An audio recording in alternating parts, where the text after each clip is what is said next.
hands, everybody, and everybody clap your hands. We lambda, lambda, lambda, and omega mu. And we've come here on stage tonight to do a show for you. We got a rockin' rhythm and a high-tech sound that'll make you move your body down to the ground. We got Poindexter on the violin, and Lewis and Gilbert will be joining in. We got Booger Presley on the mean guitar, and a rap by little old me, Lamar. We got Takashi beating on his gong. The boys and the moves are clapping along. And just when you thought you seen it all, along comes a lambda 4-foot tall. So won't you come on out here on the floor, so we can work our bodies like never before. Break.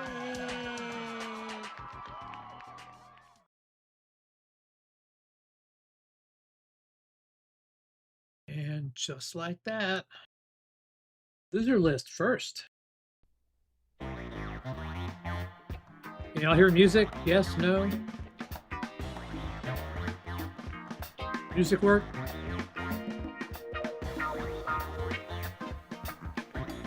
Why do I look all washed out?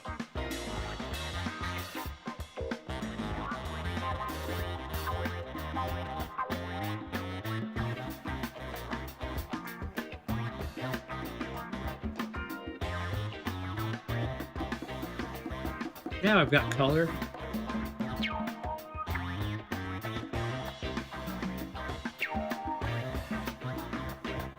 Okay. Evening Revs, AZ, Cleveland. Can y'all hear the music? I couldn't tell you. Music works? Okay. Thank you. Thank you, Cleveland, for helping me there.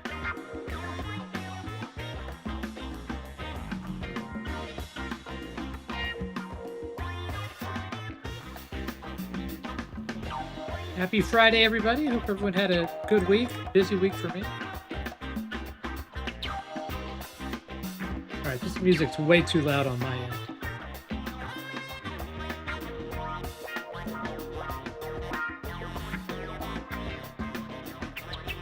There, that's better.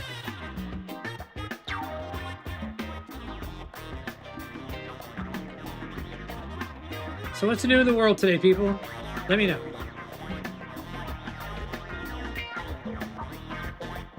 I'm on chicken duty, so at some point this half hour I'm gonna have to run out, go hopefully wrangle some chickens.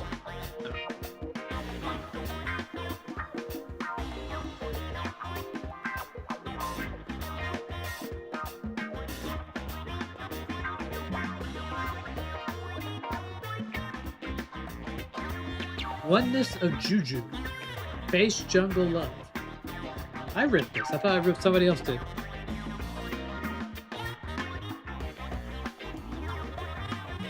What's up?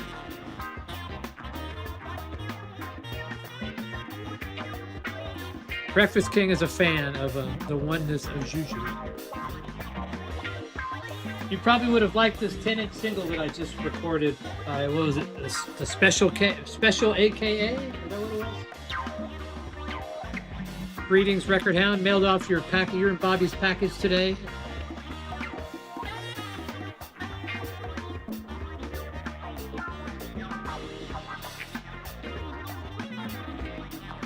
Were you stalking Don Was, or what was the occasion? Was there a restraining order involved afterwards?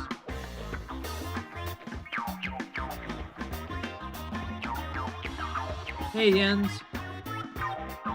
What are you doing, Squeakers? Cat just cruised in here.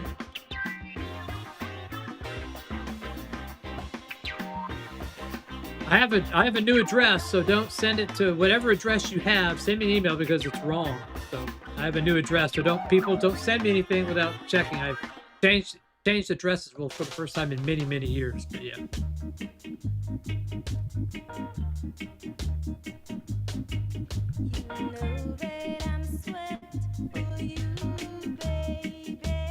Y'all remember when Alex shows up that I played this, right? All right, you let him know that I played Oneness of Juju and this one. So just keep it in your mind, you know. I have to make sure that I don't offend the reggae gods.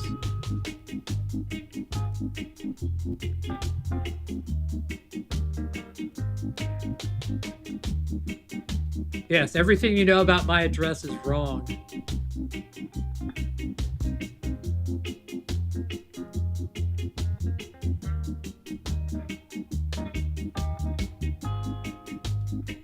That just like would crush me if somebody sent me records, you know, and they sent it to the wrong address. Luckily, that's never happened. So.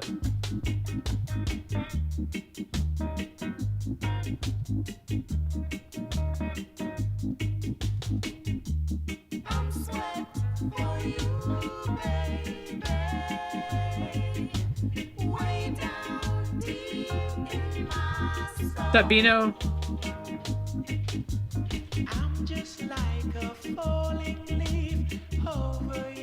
Weather's getting warmer. I think it's going to be like 100 here on Monday, so it's definitely barbecue weather. So.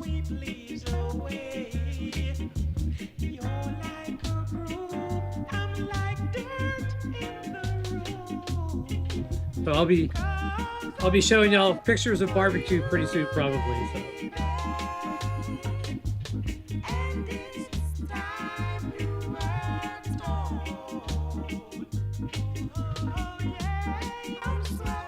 Yeah, but 100 there is like actually kind of cool, right? I mean, you guys get 120 and shit like that.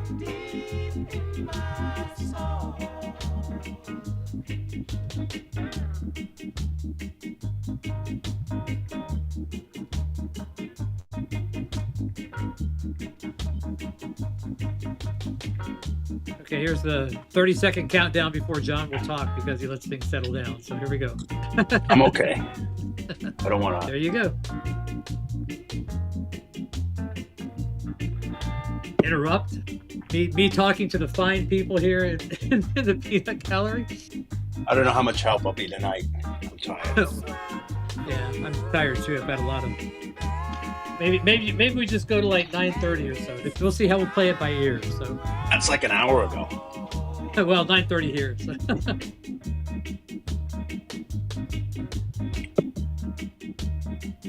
What's going on in your world other than busy?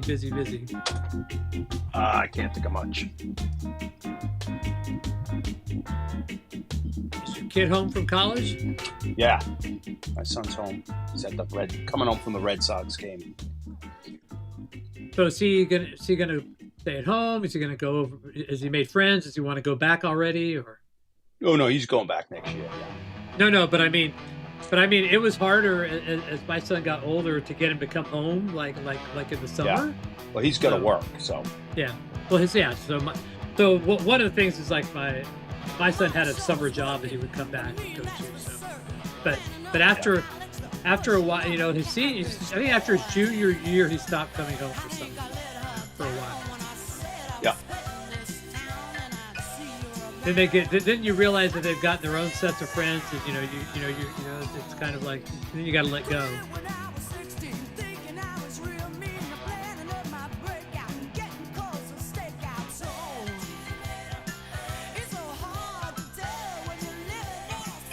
Hey Mick. Hey Revs, Cleveland. Vacation Ombudsman. Darren. Oakenshield. Breakfast. The usual suspects. Yeah.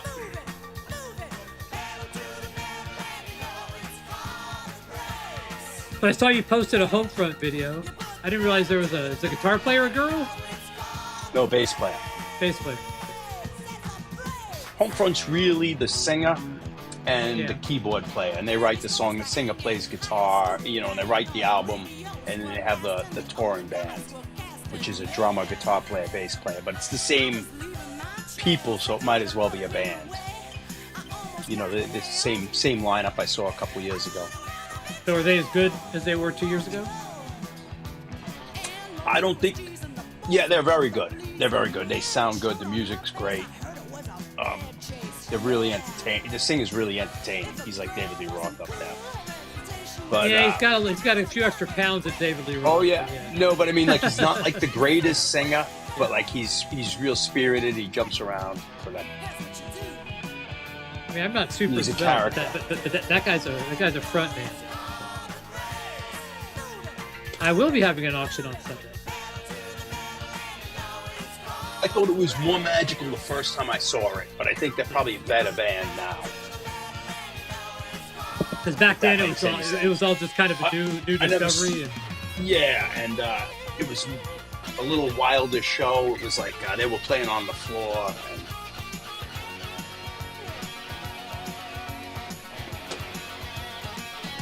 Hey, Mark. How are things in Michigan?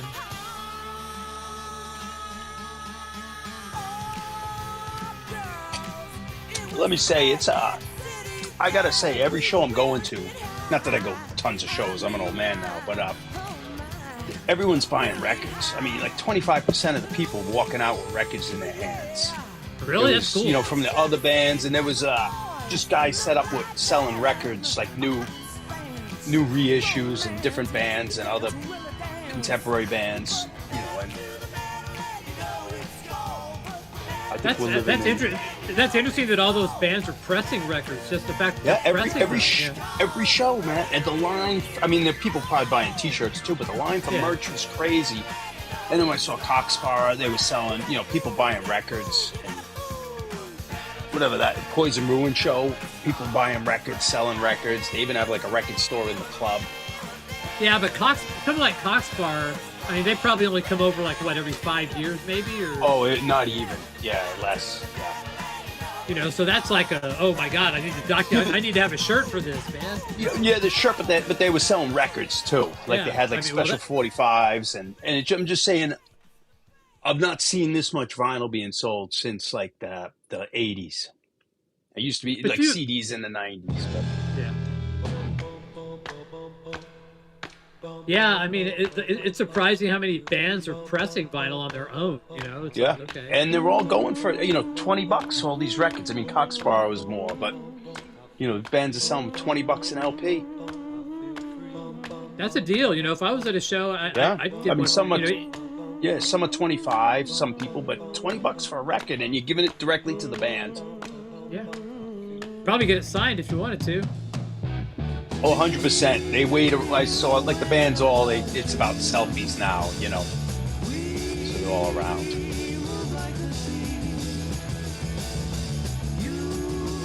I remember we were selling CDs at the end of things. We were actually selling CDs at the show. So. Yeah, we would sell CDs, but like rockabilly, not a big T-shirt. Because people like wearing shirts, like button shirts, so like selling T-shirts was not lucrative in the rockabilly scene. So I remember about '88. I remember the first band I worked with got cassettes made with J cards, and that was the first thing. You'd order your cassettes, and and then the last band I worked with, they did CDs, so they didn't have cassettes at that point. They got rid of cassettes and went right to CD. They didn't carry both. You didn't carry both, at least back then. Nobody carried both forms of merch hardly at all. So, at least like touring club bands. Yeah, they're still selling cassettes. I don't see CDs very often, but a lot of like the punk bands still selling cassettes. Well, that's more of a genre thing. I think that's probably the only genre that's really the genre thing. Doing that.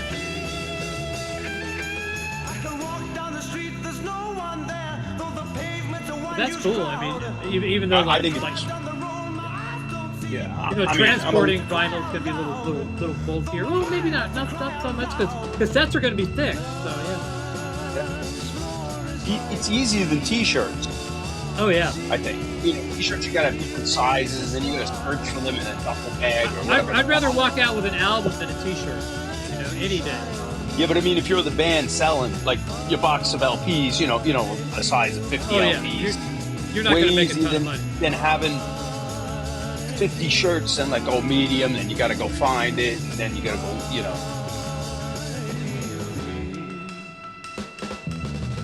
We hardly ever did. We didn't do great like T-shirt sales. We didn't have. All we had was like the band name, and nothing, no cool slogan. Although the first band I worked with, what was it called? Shut Up and Buy Me a Drink Tour. That was like the only thing cool about it was the slogan, the tour name, whatever. Yeah, but we had T-shirts sold out of them, but they were never big money things. But obviously I'm not in a big band, big enough to be selling merch like crazy. Yeah, we could get rid of CDs easy, but not.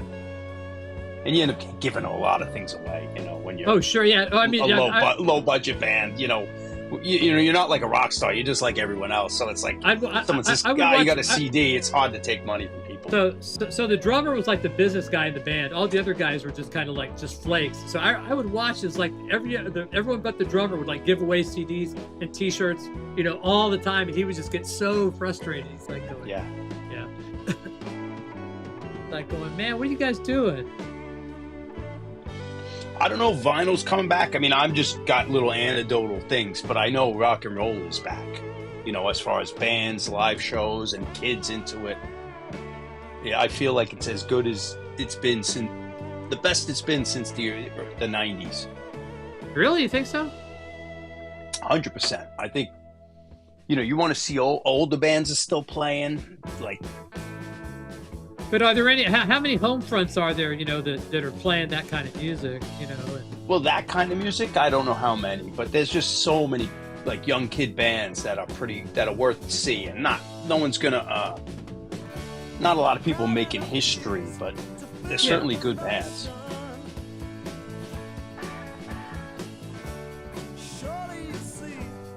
I mean, it seems like there's show. Not that I'm gonna go to them, but there's shows all the time.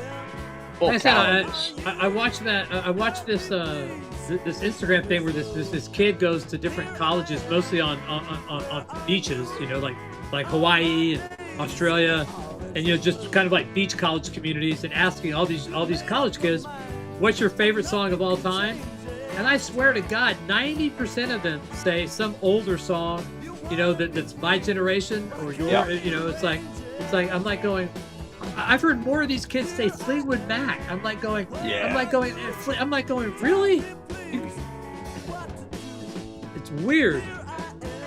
But if you want to be, if you're into rock and roll, a lot of like kids, I'm not saying they're into 1950s rock and roll, but they certainly know like Eddie Cochran, or like there's certain classics that carry through. But you're talking about 70 years of music, so if you had to pick a favorite song, to be a new song would only be, you know, 1 out of 70 chance, or 1 out of, you know, 2 out of 70 weird. If you last 2 years. That's weird, man. I just noticed all these young kids, like, you know, and they're picking weird, you know, songs that I'm like going, really? So like, props to you, you know.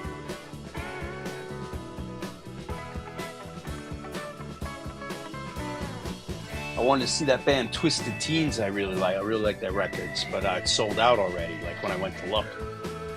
But like, so how many people does that venue that a Homefront played in hold? Is that like a 250? It looked like a smaller place. Yeah, it's I'm curious. Let's see. I used to play there, but it was different. It was a different setup, but it has a whole side. Let's see if I can find it on here. It's probably around 250, 300.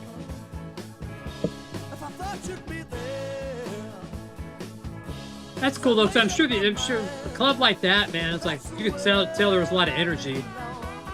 Yeah, it was fun. It wasn't like the craziest show. Let's see. 350 people, and I think it was sold out, so 350.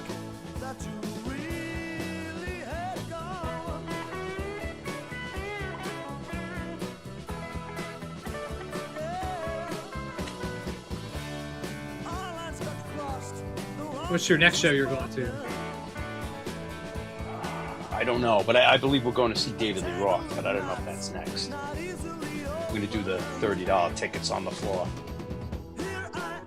How many? Is he headlining? Yeah. His band is really good, at least the ones that I've seen. The set list is good. Everything's good. Some footage I see, some reviews I see, like, don't listen to the, you know, obviously he doesn't have a voice, but he's just a lot of fun, and you go in there for rock and roll and to see him, you know, he's not stiff. Well, he has been traveling around with like 4 people that sing behind him, you know, actual vocalists, you know, so he's not playing the tracks anymore, you know, so I like that a lot, you know. Yeah, they're all musicians. Everything's good except for his voice. But, and apparently his guitar player is like really good. Yeah, and the songs sound like the records as far as I can tell. You know, they're doing everything just straight Van Halen songs. You know, if he's having fun up there, then I'm gonna have fun. You know, if he looked old and like Klaus Meine, where you're struggling a little, then it's hard to But if he's having fun, I don't care what his voice sounds like. He seems to be like, you know, I mean, it's just, he seems to be having a good time.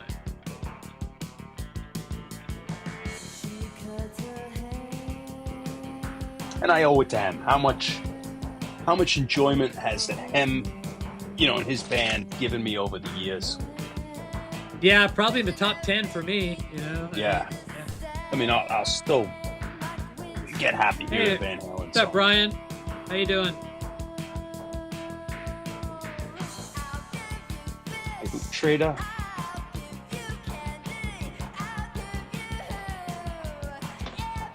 Hey, Mark, panel guy. So I saw the last Van Halen tour with Sammy, and then I saw the first tour with David back in the band, and he was still pretty good. You know, Wolf was playing bass. And, yeah, I didn't see that tour. We were out. I remember we were at a club. Yeah, we've seen other local bands. I should have went to that.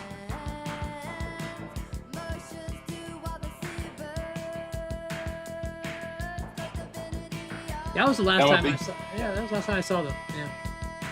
You know, I'm a big David Lee Roth fan. Not necessarily like I'm listening to all his music, but I'm just a fan of the guy. He definitely has a personality. You know, I mean. Yeah. I mean, I'm sure I'd get aggravated if he stayed over the house. Like, you know, sure. Like after about 10 minutes, it's like, all right, dude, man, shut the fuck like up. if I see him in snippets or anytime I see him, I'm fixated. Like, oh man, this guy.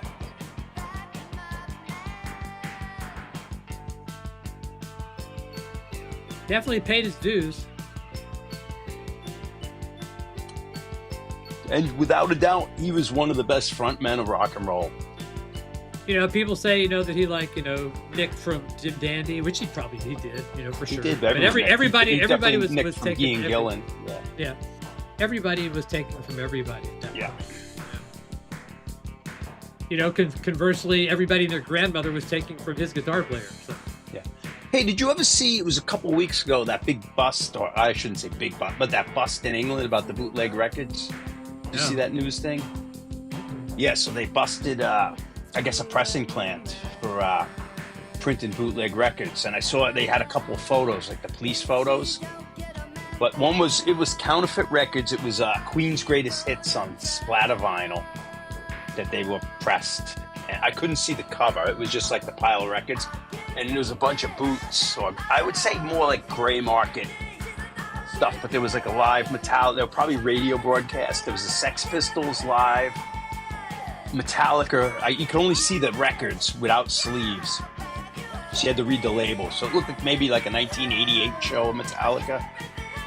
And, I mean, I've seen places, I mean, you know, I can always tell they have like a Badlands album. You can always see because the cover's like faded, you know, it doesn't have like that crisp clear. So yeah, this was just like police photos of boxes. So they said they confiscated 6,500 albums, but somehow they said it was like in the news article, they claim it was $350,000 worth of music, and they're ripping off the artists. I'm like, there's no way. Were they Led Zeppelin 45 RPM pressings? Or? Yeah, they weren't $50 bootlegs. They were more like the $17.99 like radio show gray market ones, I think. But yeah, and that's retail. So they were like talking retail value too. But anyway, it was interesting. I saw there was AC/DC Best of the Bon Scott years, which I imagine was like radio broadcasts or TV performances. That's, you know, they had a big bust at the Austin Record Show. The Austin Record Show, like many years ago, they had a bust where they came in and busted people selling bootleg records. I've never been a bootleg guy, so. It was different types of bootlegs. I'm a big bootleg guy when it comes to like reissue singles and compilations of obscure music. These were bootlegs because they were trying to look like actual releases, you know. Well, I don't call those bootlegs. I call those counterfeit. Yeah. So I mean, so were these counterfeit, or were these counterfeit? Well, that's what I'm saying. I think the Queen one was counterfeit. Queen's Greatest Hits, but then the other ones were all those live, like it looked like live shows. Like, so they were probably with like the radio broadcast or Yeah, not somebody got the the audience King Biscuit recordings of Flour, the- King Biscuit Flour Hour, and like made a I'm record. guessing. Maybe they were audience recordings, but they look like high quality, or better quality than the normal like 80s and 70s bootlegs of some guy. But see, you know, recorder. for stuff like that, I don't need that on vinyl. You can just make a high res digital file for that. It'd be just fine for How me. many times you gonna listen to a lie? Unless it's your favorite band and you collect. And it's everything not going to be an audiophile thing, so you don't need vinyl. You know, you don't need vinyl unless you just want it from that. But for the how many times you gonna listen to a live show that you need to pay $30 for it? You know, especially most of these bands do have official live albums.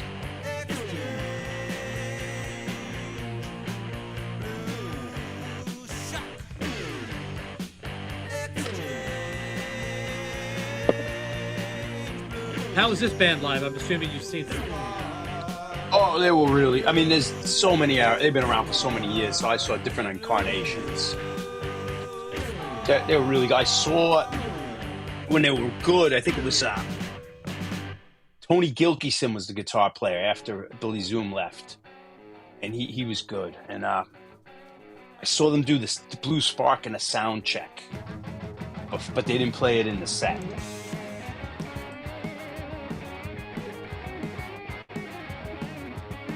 All right, hate to do this to you, John, but I got to go downstairs and put these chickens up. So make sure you keep everybody entertained. Yeah. Don't panic. So this is Axe. This band recorded as Axe, but they became Fist, which is they put out LPs. They were a famous New Orleans band.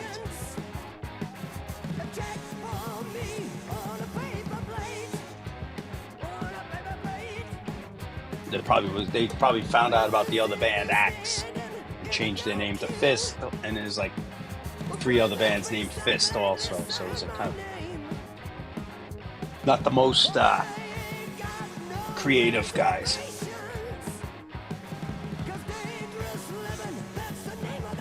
And this song, this 1981, this song's probably 1980. The comp was, not the Canadian Fist, the new wave of British heavy metal Fist.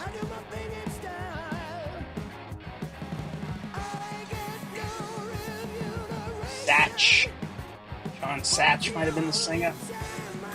Can't remember who the singer was, this guy, but he's got a rough voice there. Fist are great, and then I think the second album of Fist, they switched singers, if I remember right. Did they have Paul Mario Day? I can't remember who was the second singer. And this is a Neat Records compilation, if I remember, from the northeast, like Newcastle area of England. Let this set.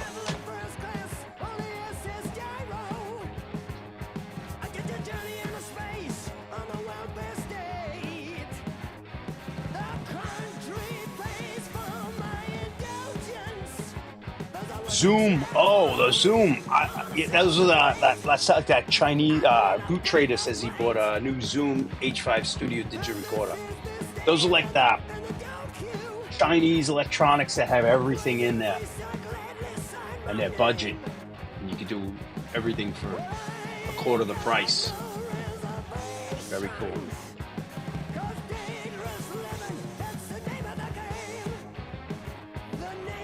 Final guy, I have not. I need to get together with my singer first. My guitar player lives in Texas. And I was sick for a good 14 days. We have till February, or probably till December, because we'll probably have to gig locally. Yeah, Zooms are great. All right, are they Chinese, the Zoom, or are they Japanese? No, I'm not going to tape anything.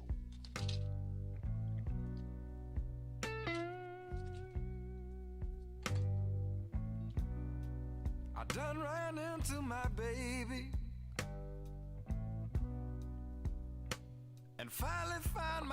Glenn Coates, that's his name. Thank you. Why was I thinking Satch? I could picture the guy's face. I know I have the singles. I have the albums too, but Glenn Coates.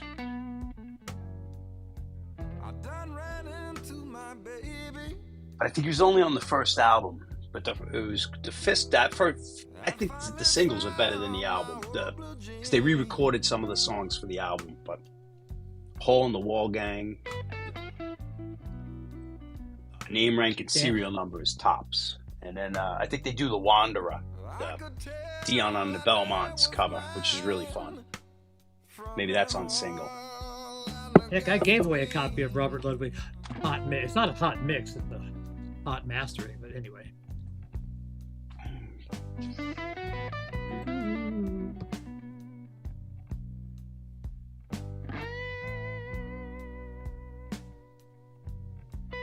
Play it, Billy. Nice, Boot Trader. I don't think they do this live anymore. I think they haven't done it live for a long time. No. It's pretty much all the hits. Yeah.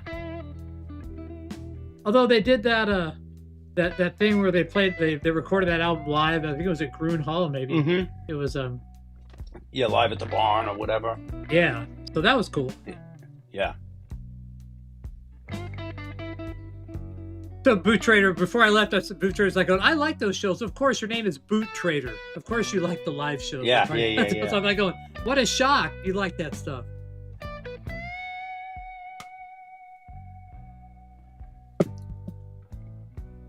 Ooh, this beer tastes good. I can't record. I don't know much about microphones. Yeah, me either. Hey Trish, how's New Jersey? Hey Trish. Happy Friday. Lord, how happy could one man be?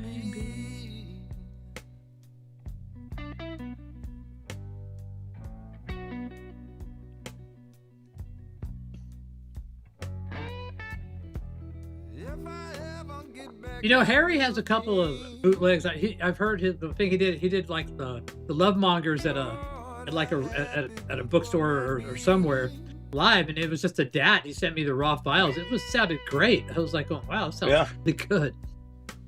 You know, you get the right acoustics, the right, you know. Yeah, if the room sounds good and you got it placed in the right spot. You're not going to get like massive stereo separation, but you know. Yeah.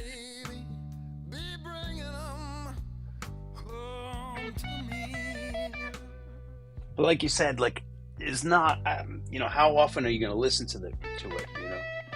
Not very often, so. I mean, how often do I look at all the live albums I have around me? Like, how often do I play them? You tend to start going the same ones over and over. There's only so much time in the day and your life, you know, to listen to stuff. Like, I have Ramones bootlegs. Like, I bought when I was young. Like, am I ever going to listen to those again?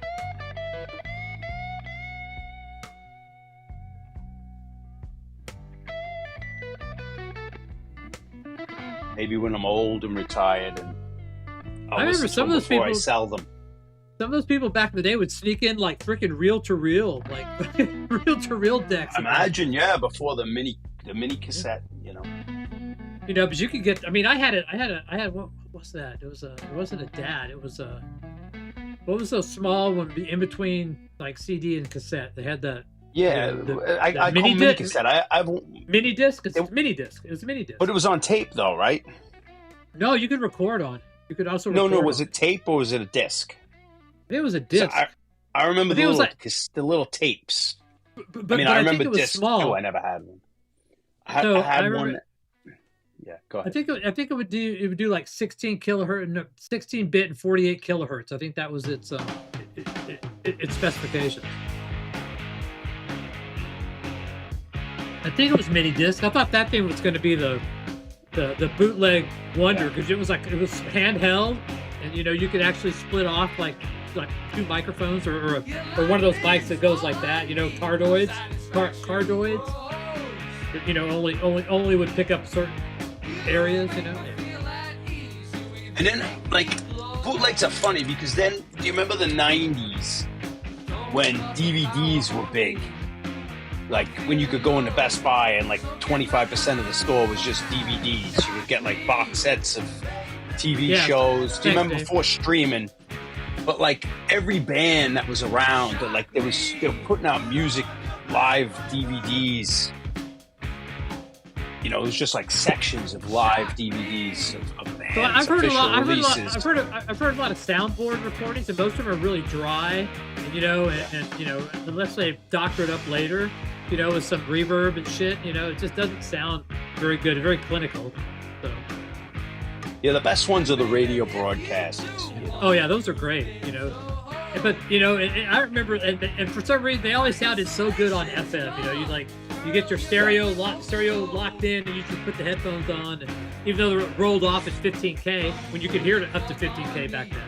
But yeah. But anyway, going back to when like Best Buy and all those big stores had like just tons of DVDs, and you could buy like box sets of Land of the Lost, and you could go and there'd be Motorhead, there'd be Saxon, there'd be, you know, Madonna, whatever. Everyone put out live, Stray Cats, like everyone put out stuff in the 90s, like a full concert on DVD, and then it made kind of bootleg records, a lot of them more, not obsolete, but not as important because everyone had DVDs. You'd have the Zeppelin, How the West Was Won. And then after that, YouTube came out. Now you could see live footage. And it's like, so I can see live footage, even if it's just a minute. So the necessity of buying a bootleg of a band you never saw live, or you know, you have nothing by, like from the 80s or the 70s, it's just not as important. And they're just finding more and more shit. You know, it's like, yeah. It's like all this stuff comes up now, and now everybody's like, okay. Everyone's like, oh, okay, I've got stuff. And you saw a bootleg of Kiss, let's say from 1983. You know, that was like, wow, let me hear the Creatures of the Night tour. But now, you know, you can just go on a computer and you can see footage of it, and it's I don't know, it's not as important. I mean, I never saw like video bootlegs like of my favorite bands, like, you know, ever. Yeah, they were expensive. They used to have some VHSs, but they would always shaky quality.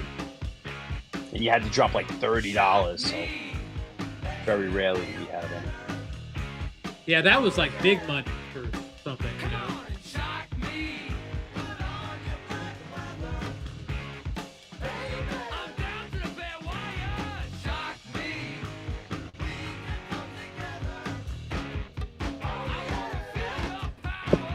You doing, Squeaky? I need to like bring up a cat cam. Cat's like right here. Being crazy. What did I do? Down out, down out. I know John will like this song. I like them all. I like Shock Me. Well, of course.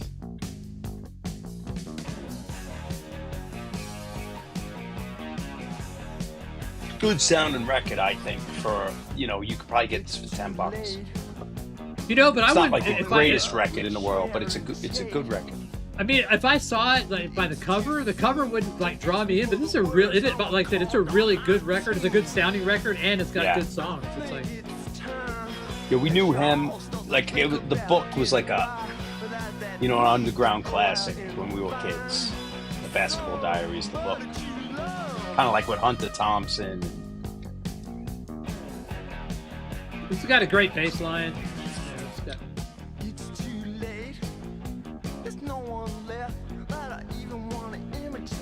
Although it is cool that his parents were the ones on the cover. Yeah.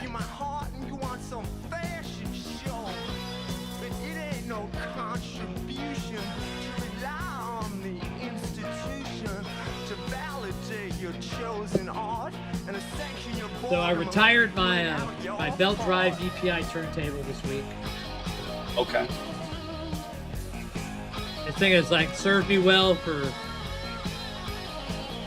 16 years. Even fell 6 feet onto a tile floor, did a flip, and survived. I remember that.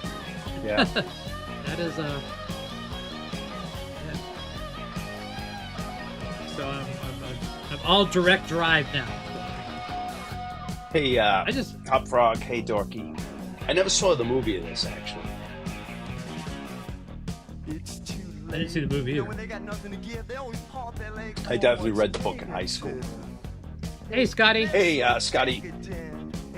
DJ Vinyl Vertigo. What's happening? Scotty shows up. He's got that. Jim Cow's got that real like New York like singing accent that was like popular in the early '80s, '70s. It's Friday night, listening to a Catholic boy.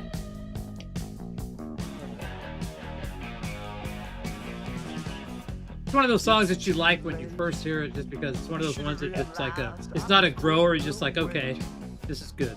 Yeah, I mean, he really only has all the people who died was a hit, and that song stood the test of time. Yeah, this is for the. And then what's a Catholic Boy might be the other one, but he really doesn't have many known songs or any songs I hear.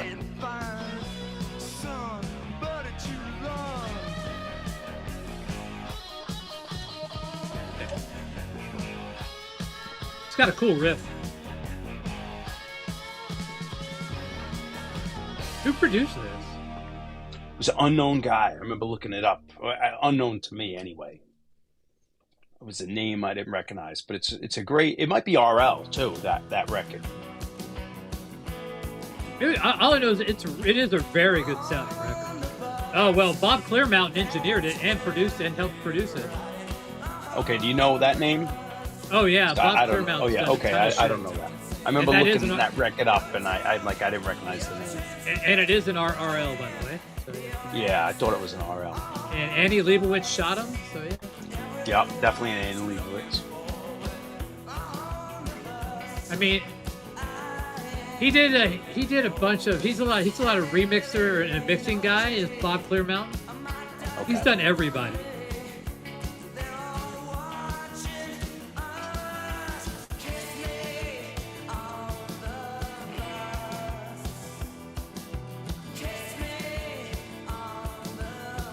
So he did Use Your Illusion 1 and 2.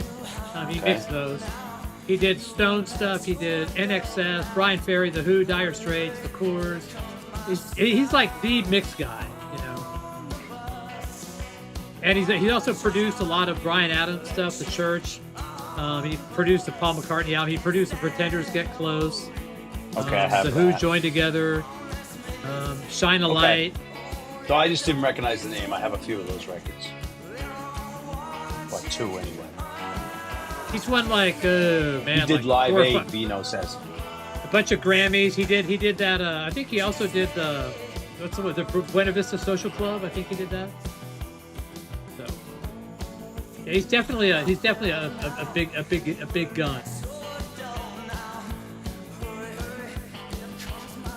Oh, he did Live Aid. I didn't know that. But I think he did a lot of like maybe Bon Jovi, Slippery When Wet, the mix of that. Let's play the Pretenders. Let's play like Brass and Pocket or something, or whatever you want. Pick. Oh, I don't mind. I think I might have the 45 of Brass.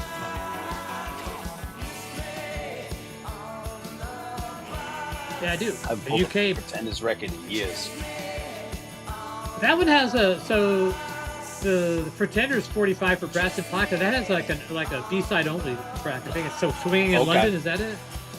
I don't know. I'm not. I have those records and I knew the songs on the radio, but I'm not like knowledgeable them. Besides whatever I read in a magazine. Yeah, that whole first album is great. That's Precious is great. Precious. I was the duck and Mr. Spock so strange, but was trapped in a world that they never made. But not me, baby. I'm precious. Yeah. This is one of the first music videos I ever saw. It was on Pop Clips on Nickelodeon before MTV. I remember they'd play like 30 minutes of there was only like a handful of bands that had videos, but they would play it, Took me years. If you remember the inner sleeve, there's like a kid playing with like a gun, and like he had different toys. I think that's the picture sleeve for the 45. But it's a kid with toys. I didn't realize he's pretending. Yeah. He's a pretender. Like I didn't know that, so I didn't realize that. But he's pretending. He's got like a robot toy or something like.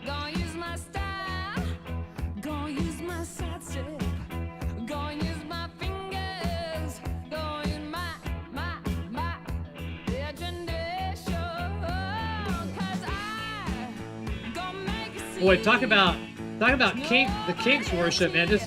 This lady loved the King so much she married the singer. You know, it's like, that's crazy. Look at that! Look, you just made Cleveland drink. Yeah, no, but it was years. I'm looking at it, I'm like, well, because it didn't really make sense, and then I realized he's pretending. Playing pretend or whatever. If you learn nothing else about anything tonight, we learned of what that picture means. So thank you, John, for changing our lives, at least for a few seconds. You know, and it's probably a record company thing because they always do that. Like you know, come up with the obvious. Oh, pretenders, we need artwork. So like, yeah, she's failed it. She's like a 3-time loser as far as marriage, though, I think. Yeah. She's with Lemmy for a bit, I think.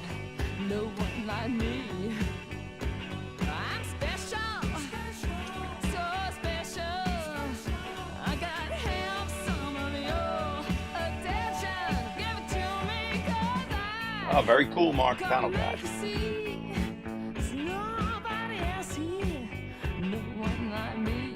So the second album, Scotty, is almost just as good as the first. Wasn't there an EP in between the two? I don't know. I think I have the first, second, and what's the? I'd have to look. What was the? They had another song that I really liked. It was later '80s. It was it was a hit or a minor hit.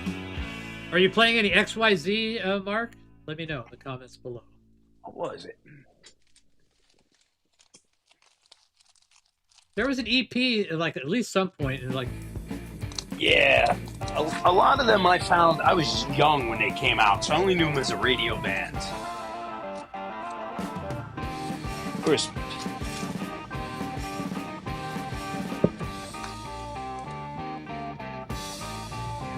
I think Middle of the Road is off the third album, isn't it? Is it? Yeah, see, I bought mine in the mid-'80s. It's Super Savers. Yep. You know, it was already probably 6 years old. What year was this? 79? 80, 79. That's the second record, but there's an EP. What's it? Learning to Crawl was that was a big. That was huge. Back on the chain game. Yeah, that was big. But I think it's this one. Oh, Don't Get Me Wrong. That was a good track. Yeah. It was like a minor. It was a hit, but it kind of like it was a little at the end. What year? But I just watched the documentary on the making of Hysteria. No matter if you don't like Def 86, Leppard, 85.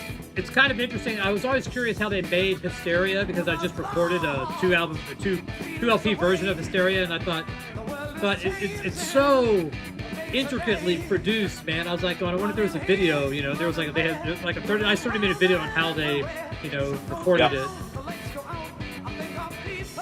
Did they do one of those album ones? They did? No, not a classic album, but they did. There was like Mix Online was the name of the video channel, and they did like a thing where they talk about how they used a Rockman, the Rockman, and they used the bass Rockman. Yeah. Mark all always the layering, said they used that. Yeah, and the small Galleon Krugers, all that stuff. So it's interesting. I really did not like that record one bit. I didn't either, but it was immaculately produced. I mean, it was everything. Nothing sounded like that album when it came out. That I knew of, and I didn't like the album song-wise, but sound-wise it was so different. I'd never heard anything like it, And then fucking the next AC/DC album came out and it sounded like it again.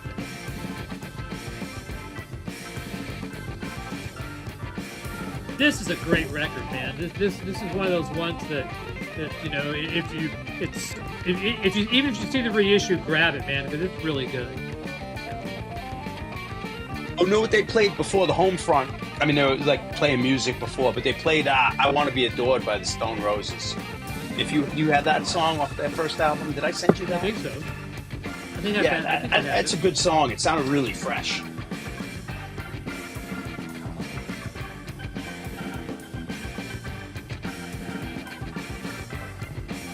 Yep. I have the 45 RPM version. I don't know if it's the same as the album. I have the album. Sometimes they do extended mixes. You never know. Yes, then this is a proper beer glass. This is like a beer brand correct. Yes. Yeah. You gotta have the right. I never knew that, but I'm not a beer snob. But you have to have the right glass. So right we still got more Clear Mountain talks. That's Bob Clear Mountain's on Get. He's on a lot of bands that you wouldn't even think of. Romeo Void. I have a lot of their stuff. I have like 2 of their EPs and like 2 of their records. Problem with them is, man, she was not an attractive looking girl, and in the MTV era, it didn't work out for them. Although she was a good front woman and a good singer. Back then, you needed everything. They had their minute. I mean, I don't think they were going to be a long band, much more. They had like they had like Girl in Trouble or Missing Persons, bands came. They had like Girl in Trouble, and they had that other song, Might If We Slept Together, that one. So they had, they had a couple of good hits,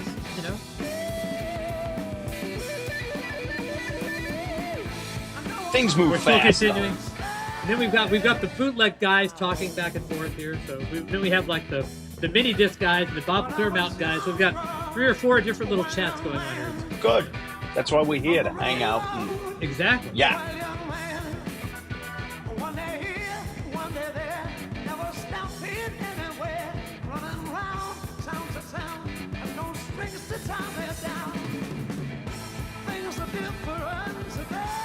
You disagree? What? I mean, I haven't listened to her solo stuff, but I didn't say they were a one-hit wonder. I said they had two hits at least. They had like two songs that got significant airplay. Her solo stuff that I don't think's got much airplay. I've never heard it, but I wasn't into it. So she lives in like the desert here in California. Then she's like an art commune. They did one of those bands reunited with them and reunited them, except for the sax player who has bad hearing. But I was a kid when a lot of this stuff came out, Yeah. and I was buying Van Halen and AC/DC records,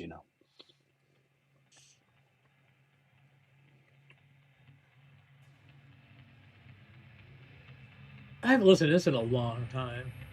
Yeah, me neither. We heard it, and I couldn't. It's hard sometimes to hear out of the sound system live. I just was hearing the bass, and Sarah's like, "Oh, that's the Stone Roses." I'm like, "No, it doesn't sound like it. It sounds like So the do you Stooge have the bass 45 line." RPM version of this? No, I have an original pressing of the album when it came I out. think the original was 45 RPM, wasn't it? No, I think the UK, was it? maybe Is UK. this I bought the American one in '89 or 890, maybe. Yes, we're talking about the mini disc earlier. Yes, that was their second hit, I think, and the first one was Yeah. "A Girl in Trouble," or maybe Scotty, "A Girl in Trouble" was after that one. Scotty, I couldn't imagine being old enough to go to shows 1980 in New York.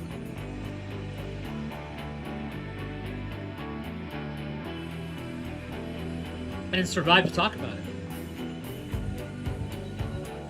Man, like, what a time. I saw a thing. Who was that? Who's the girl photographer? Not Annie Leibovitz. There was the punk one. What was her name? Something. Jesus Christ, I can't think of it. She did like Sex Pistols tour. She did a Sex Pistols tour, and she was super famous fucking female photographer. Roberta something maybe, I don't know. Roberta Bailey, is that Bailey? Something? I don't know. Ruth Bailey. But anyway, she's doing this thing where she's talking about how she was on the Sex Pistols tour, and she was funded by High Times magazine, so she didn't even know who she was like contracted with. And she showed a bunch of pictures I'd never seen before, like Sid, just candid stuff. She was backstage. Yeah, in with Texas, with like cowboys next to him and stuff. But there's still lots of that stuff. She's like going, I shot tons of film. It's all out there. It's just sooner or later it'll be disseminated. And one of the good things about the information age is that you can get to that shit now. Oh yeah, if you go on Instagram, there's stuff coming up. If you're getting the right algorithm, I'm seeing like Misfits flyers and like but now you got to worry about AI and fucking bullshit. So. Yeah, but you could tell if the people are legit, like records I've never seen, the photos. Yeah, Roberta Bailey, that's it. Yeah. And she's very nonchalant about the whole thing. She's like talking about DBGB. She's like going, you know, I didn't like Marquee Moon because they fired Richard, you know. She's like, you know, I didn't like Tom for that, you know, so I wasn't a big fan, you know. She's like very candid, you know. She's like, I think she said something like, you know, I think Blondie would have succeeded without Debbie Harry, something to that effect. I think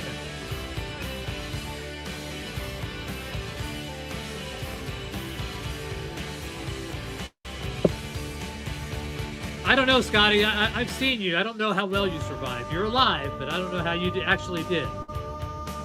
Just kidding. I survived the 80s too, man. So. He survived the 80s better than Bobby survived the 60s. How's that? I survived the mid to late 70s too. Now that was, you know, that was a wild time, man. I mean, that was like, because that whole my what I call generation, we weren't Vietnam era and we weren't like the 80s era. We were like right in the middle and the whole shift. You know, we were in the Ted Nugent era. You know. Hey, Trekker.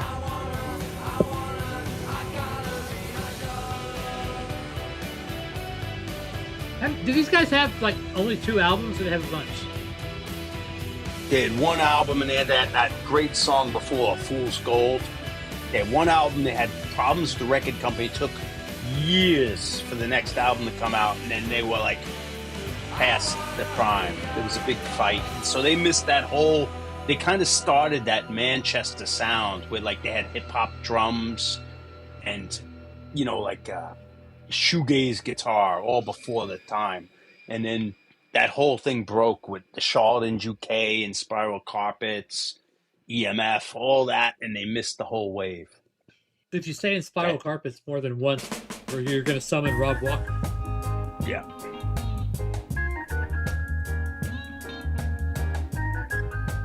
Hey Andy, how you doing?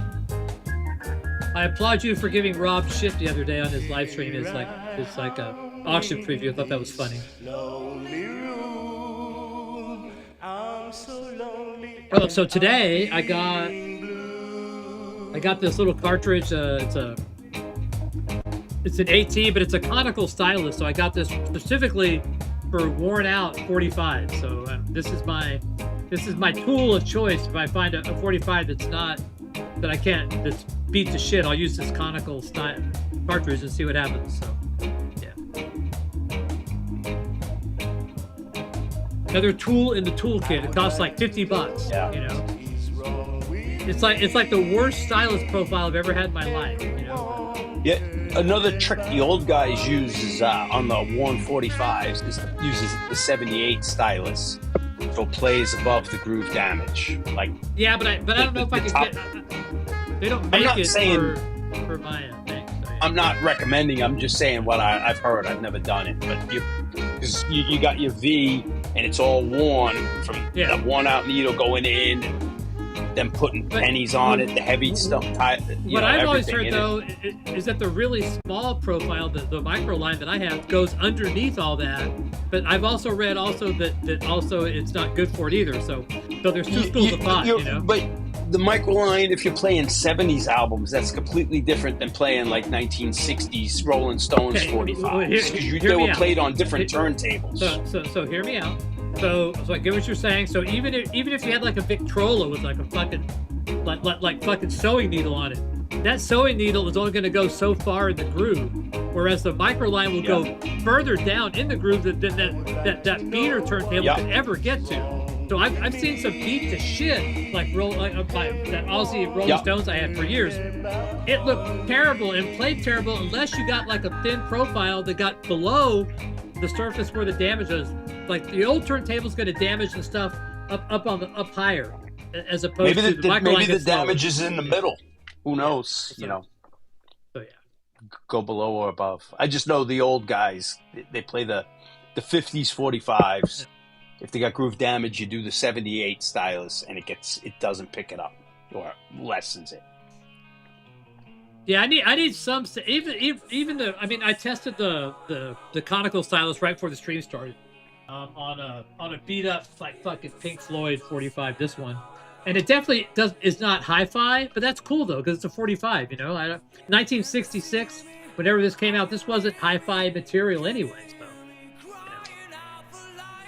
So, it's, you know, some things were meant to be played out of a mono jukebox. Yeah. You know, that's how they were listening to some of this, or on a, you know, a one-piece turntable amp.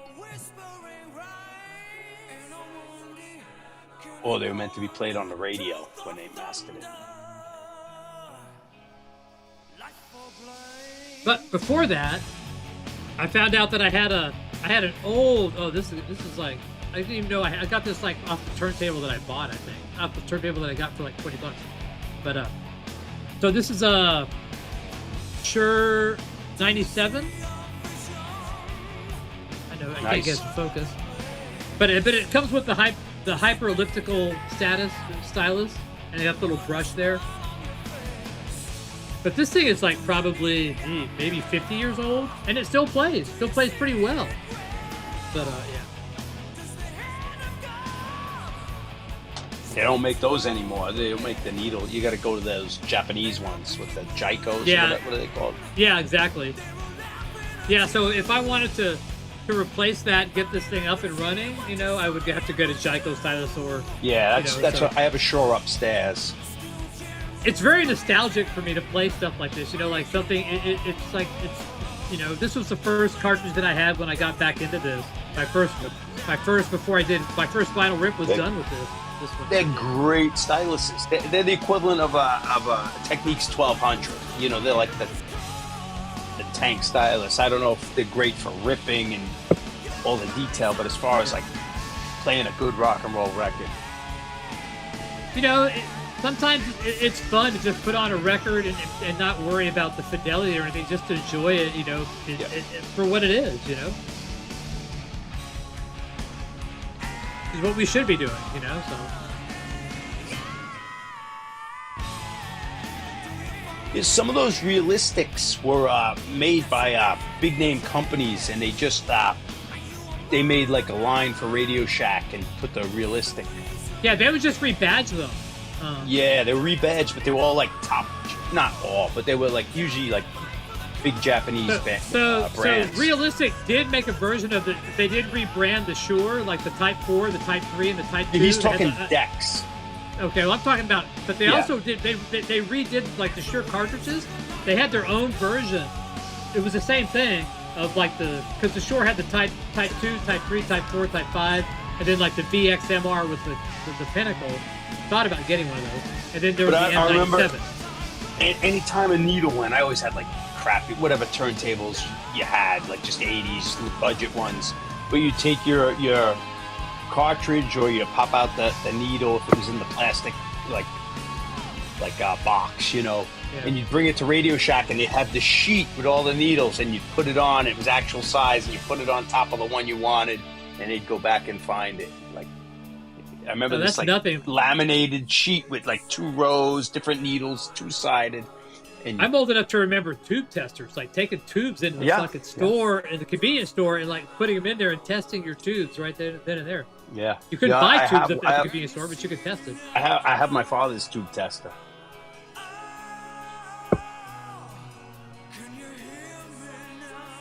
I don't know. I think if they would have hung on, they could have, you know, they could have flourished, you know? Yeah. But they stopped making the last one they made. It was around that time, I remember. And then the racket was going into the want ads, or maybe Craigslist. Was Craigslist around? I don't remember, but people were buying, like going to garage sales and you buy like a $15 turntable, but it would have like the old Shure carts on there that were worth like $150, and you just buy the turntable for the cart. I bought a turntable for the cart before. I used to like those ADC carts, and I bought a turntable for $5, but it had the ADC cartridge on there, like XLM something. I used to love the sound of those things. They're such warm. I might get one of those. I've been trying to find. I'm in a mode where I want to buy old styluses and cartridges and just use them. Yeah, the tube testers are no good for us. Like if you're into amps and guitars. The tube testers, they were Those mainly were TVs, for TVs and TVs. they basically TVs basically to tell you if your tube is working or not how hard it is or how Yeah, it what wasn't we doing need it for audio files. It wasn't doing a test for microphonics at that point. No, it was just going on or off basically. Not good for amplification. Most of the Shure headphones I've ever bought were bright. No, Sony. Sorry, not Shure. Sony. By mistake.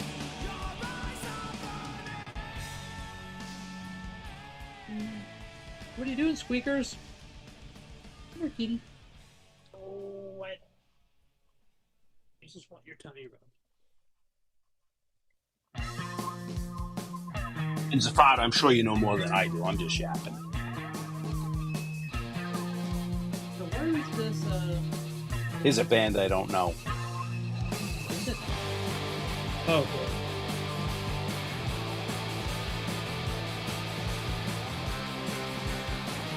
I just ripped this like a 10-inch. They were big, were they? Don't ask me. Somebody sent them to me, and I record. Probably Dorky. Yeah, I remember Dorky the name. was a shoe? I never liked the name, so I always associated them with like Blues Traveler and Spin Doctors. I think Dorky. Dorky they just came sent out it that to me. era, and I didn't like the name, and I never paid attention. But they're a big band. I know they did a cover of that song off the Times Square soundtrack. Dirty Dog, or I want something dog.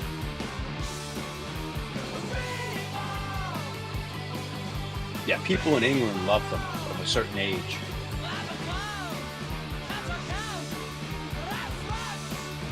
I never knew any fans in America. I thought that might be you, Dorky.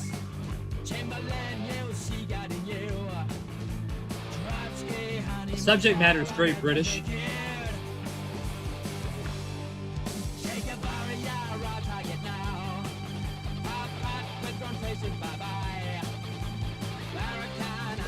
Dogs.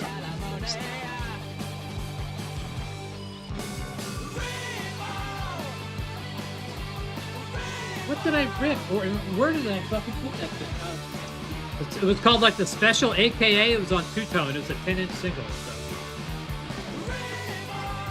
I remember that because you sent me that two-tone like comp. I sent you that comp. That's like the 101 for ska. Got everyone's like all the bands on that label's 2 hits, you know. Well, it was that one band that I play all the time, like all the girl bands. Do Rock Steady, they do a cover of Do Rock Steady. Yeah. Not Selector. There's only like 5 bands on the label. It was they're all girls. Yeah, I can't. Well, it's the one girl, I think. Well, no, they became the Bell Stars. They turned into the Bell Stars. I know what you're talking about. I can't think of the name. I could grab it because I could see it, but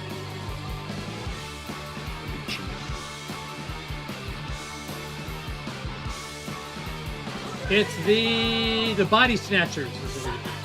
The Body Snatchers. Yeah, I wouldn't have thought. Yeah, I remember. But they were on two-tone, right? Yeah. Yeah, they were. Yeah.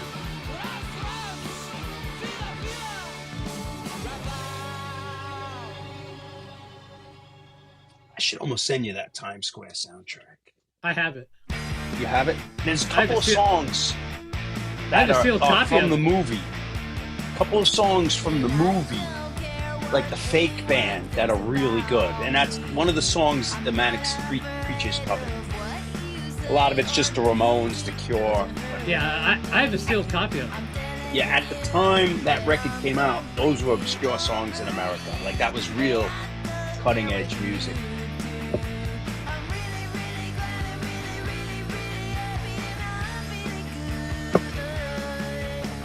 So I guess L7 announced their last tour, quote unquote.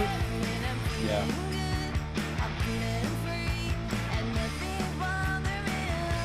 Remember, no band ever quits. But we saw these guys.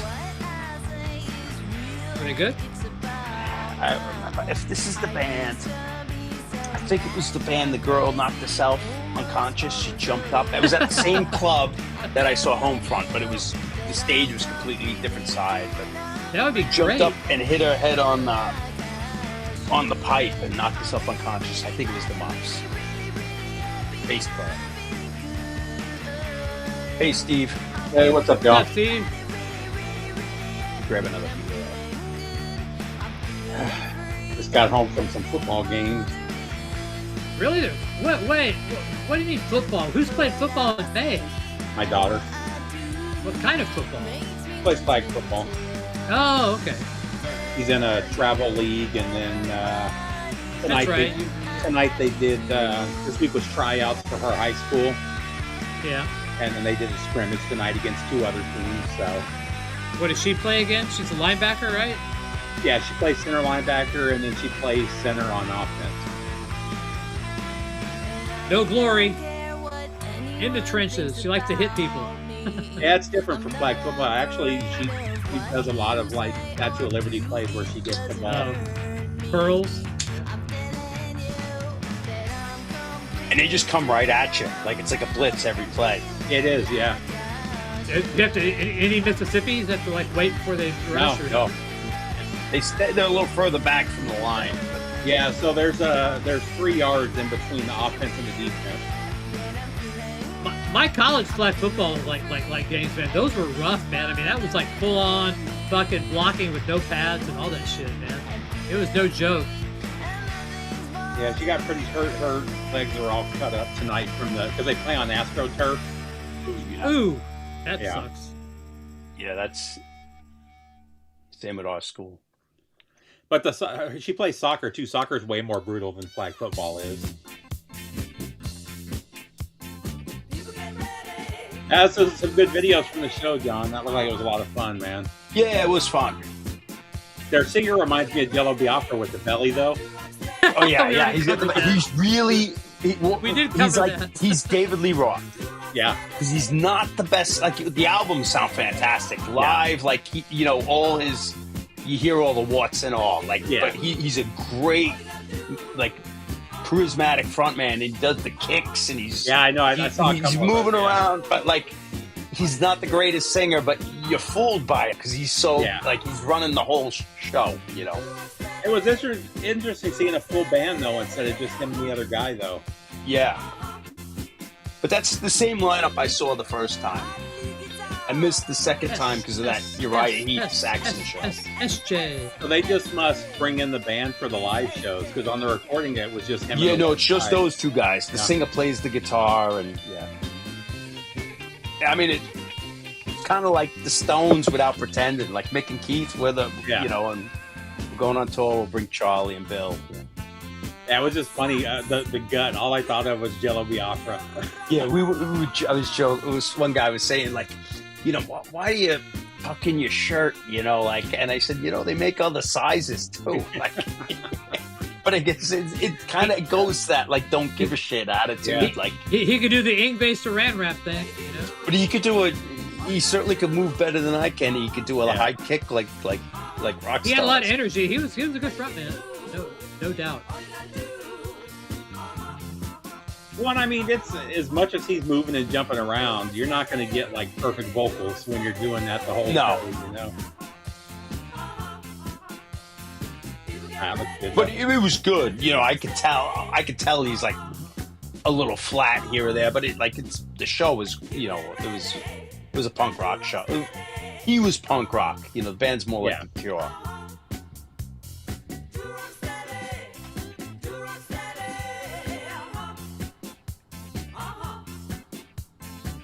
This band is such a letdown, man. He only had one hit. They didn't have. They had 145. That was it. Yeah, I only know this. Oh, maybe that's something. What's the other one? This is a cover too. Yeah, The no. Bell Star. The Bell Star. They became the Bell Stars. What's the other one, John? Where they have like 2 killer singles and the whole rest of their stuff is Yeah, horrible. I know. That was the band I was trying to think of. It not the Selector, the other one. I have to pull this out.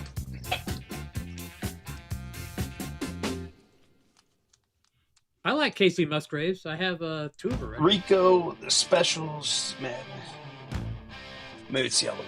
Had to play this, man, so we don't forget about this one hit wonder. Not even a one hit, just a one song wonder. Bad Manners. No, Bad Manners is the fat guy. Yeah. I think that's the whole roster, right? Specials, English Beat, Bad Manners, Maybe it is Selector that's got a couple really good songs, and the rest of it's just kind of throwaway. Yeah, Too Much Pressure. That's a good one. What was that one you sent me, John? What's the guy's name? Oh, Ian North. Yeah, there's a couple of really killer tracks on there. Yeah, side one is just fantastic. Yeah, the last two songs on side one are like perfect songs, man. Was he in 2020? Was he in 2020? Yeah, he was in 2020. Yeah. No, he was he was in Milk and Cookies. Okay, Milk and Cookies. I just said 20. Milk and Cookies, he had long hair. Yeah. That 2020 is really good too. Since I bought that, I've probably played that 25 times. That's a great record, that first 2020. That Ian North is great until side 2. Yeah, side 2 is... There's a couple Transistor Sisters. There's a couple good tracks on side 2, but it's like you could tell it's almost a different sound on side 2. Yeah, the last song sounds like he's trying to channel Alice Cooper to me. It's like this long. Just go to a garage sale and find one for like 20, 25 bucks. Get like a Pioneer or whatever, you know. I didn't find nothing worth buying all weekend until I found some cool stuff. Echo and the Bunnymen, double 7-inch, 7 C's, All You Need Is Love, The Killing Moon, Stars and Stars, and Villar's Paris. Oh, nice. There's some good tracks on that. And then Bedbugs and Ballyhoo, 7-inch. No, we weren't thinking of them. I don't know them that well. I know they're the spin-off, but you really were hurting for something to do. Fun boy. 45s. That's not a good record. I like this record. You don't like it? The first one. I like the first one better than that one. Yeah. It's a white label promo, like an unplayed copy. A white label promo. It's unplayed for a reason. The first Rory Gallagher. That's a great record. And then a sealed copy to Dead Engine. Hey, is that Rory Gallagher on Polydor? Is that this has one of my all-time favorite. I love these pictures. He's got the little switchblade in his hand, and I've listen always to the guitar player. If I remember, he doesn't have any riffs. It's all just chords. It's almost like the Ramones he plays. Like I haven't listened to it in a long time. I used to. I love his guitar style. Oh, and then I picked up. Where is it? Oh, I didn't even know this existed. It was only in Europe. It's all of Rob Halford's solo stuff. All the fight stuff? Wow. Yeah, 15 CDs. It's got the 2 stuff. I didn't know he had that much. Yeah, it's got 2 Halfords, fight, pretty much everything he released in those 10 years. And then a bunch of live stuff, too, so. And then it comes with a little signed insert. Oh, cool. It's from like 2017 or 18. But I don't know how I never heard about this. I had no idea that much albums out. Because it's only in Europe, right? Yeah, but I mean, I've been on the Judas Priest. Well, I guess, yeah. Because he got back with the band in what, 02 or 03 or something. It's so like weird that. how a lot of these guys and bands, like they pretty much cross-pollinate across labels, and that causes like some weird shit to happen all the time. It's like, well, part of my catalog's here, part of it's over here. In the U.S. it's over here. In the U.K. it's over here. It's like, it's not even. Nothing's the uniform. label's defunct, went out of business on that one, and got sucked up by somebody else. Because they were with who were they with forever in the 70s? Columbia. Yeah. But then they had that one record, Done with Mirrors, that was on another label. Oh, so they're on Geffen. Then they went to Geffen. They went to Geffen. Then they went to Geffen. They went to Geffen. Yeah. But it's got all their stuff up through Permanent Vacation, maybe in the box set, that Box of Fire. But it doesn't have Done with Mirrors because that was done on like a side label. Well, look at like fucking like Black Sabbath, like the later stuff that they did all that Tony Martin era stuff except for fucking Headless Cross because that was on Warner, not IRS. So.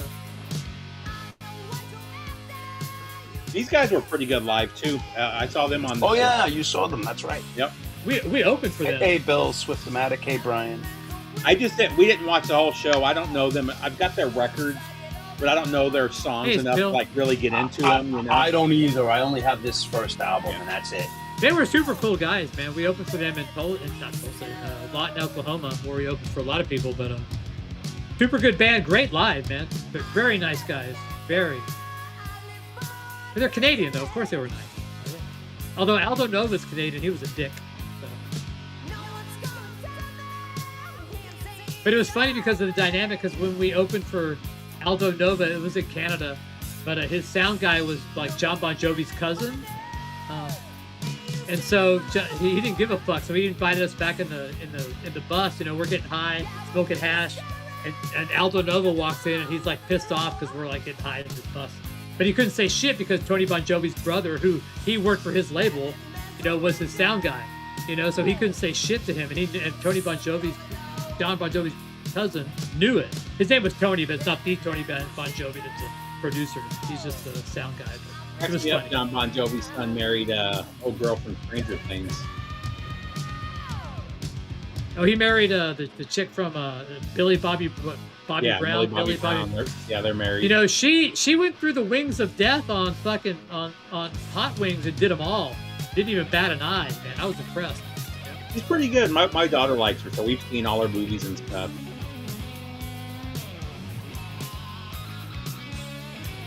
Welcome, Dr. Rick. Sorry you're at the hospital. Why are you at the hospital? Getting old, he says. We're all getting old. Well, I mean, there has to be a reason. You don't just like stroll into the hospital because it's Friday and go, okay, it's Friday, I should go to the hospital. We could play DI, Pervert Nurse, to cheer you up. There you go. Or Replacements, Take Me to the Hospital. I think Pervert Nurse would be better.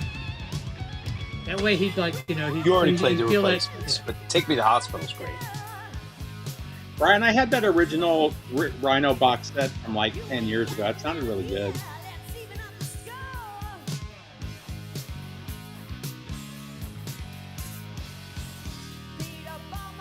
I ended up selling it when they started selling for like $400 though. Yeah, because it didn't sound that good. What album? Yeah. I sold that Alice in Chains for like over $400. Which one? Jar of Flies and Sap. Yeah, well, wow, it's crazy what that's going for now. I picked up my OG copy for $90 only like 3 or 4 years ago, and now it's through the roof.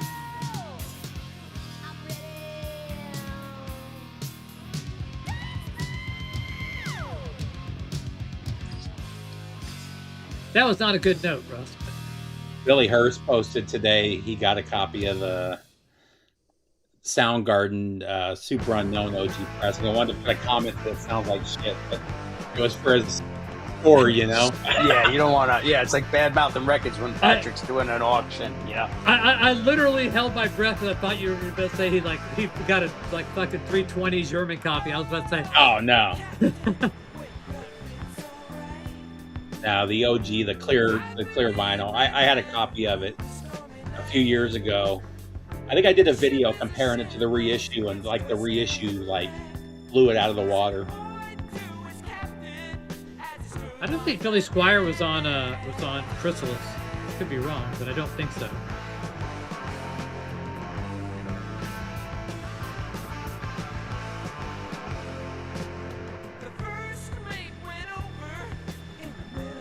Yeah, I don't know this band. Yeah, he was on Capitol. He was on Capitol, so yeah. I thought this was a different It's like band. Steely Sorry. Dan here, and then it gets heavy. This is bad. Crazy. Yeah, that was bad. No, it was interesting, that heavy part. Oh, okay. Thought you were like, Tom wants to hear it again. Start it over. No, but listen to that. Like, it's... I don't know how to classify this. I'd have to see what they look like. There's got to be some beards in this band. Death Pains it sucks, I guess, yeah. That part sounds really good, though. Yeah, I had AFib. but it sounds like a completely different band. I had AFib for a while, and then I had the ablation, and I'm good to go. There's only one mustache. We don't need your gallbladder. I can't picture what they look like. I can't. One of the guy with the mustache has the big old hair, like, what's his name? Okay. From 1985. Yeah. Brad Delp. The White Boy Pro. Zep Pearl lost his gallbladder after partying with me, by the way. So I caused him, but he's doing fine without his gallbladder. You don't need a gallbladder. Trust me, you're fine. Yeah. Yeah, gallbladder is easy. Yeah. That's the Pancreas, only gallbladder.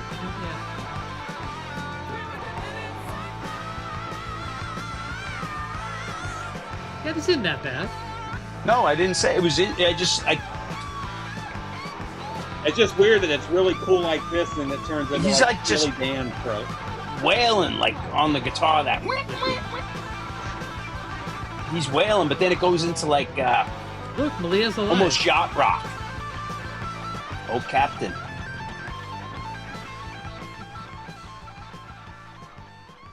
Yeah, it was weird. I need to hear that song again one day. That was interesting. Wiki Bits. And so weird name, Wiggy Bits. I can't place. Like if I saw a band called Wiggy Bits. Gallbladders 76. are for pussies. That's yes, gallbladders are for pussies. Yes. That's okay. I'll keep mine. I'll be a pussy. Real men All right, don't this have one goes out to gallbladders. Dr. Rick. Better. Yes, there you go, Dr. Rick. Yes. This is such a great record. I say record. I have the cassette.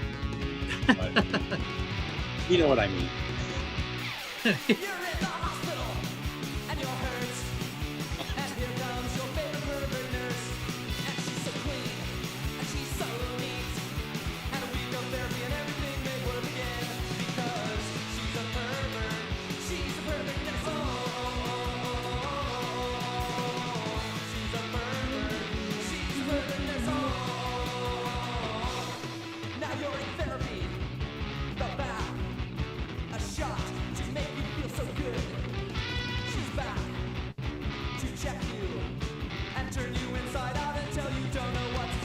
Yeah, the only reason I knew about this band was because of Suburbia. Suburbia, yeah.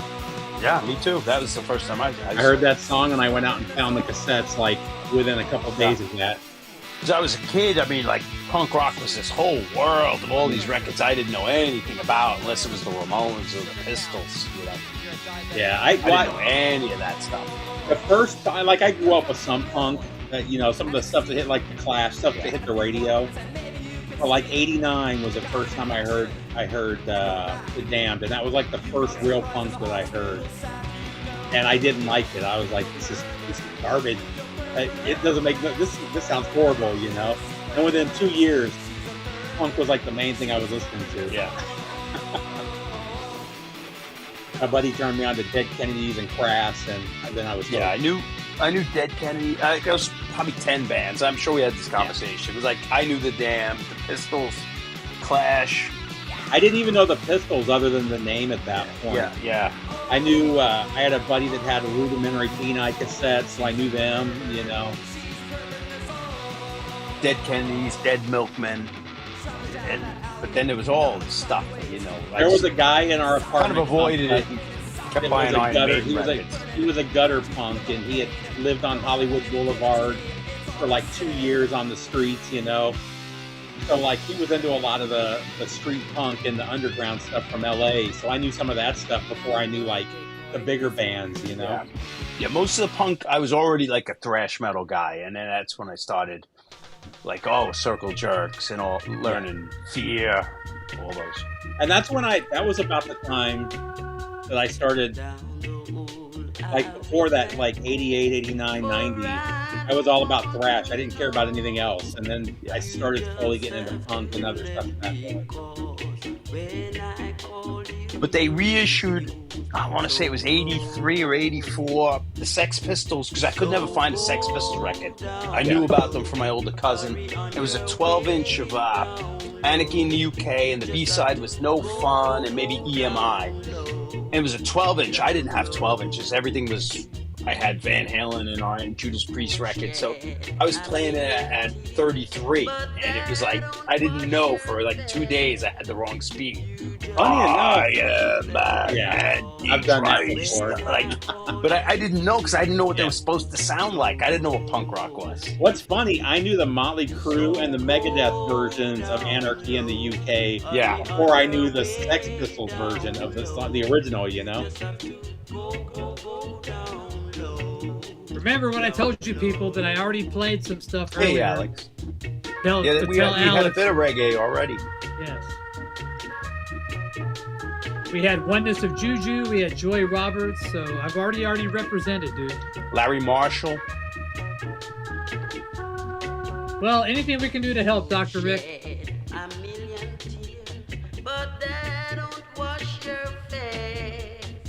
Well, I hope you're not depressed. It's one thing to be sick, but depressed.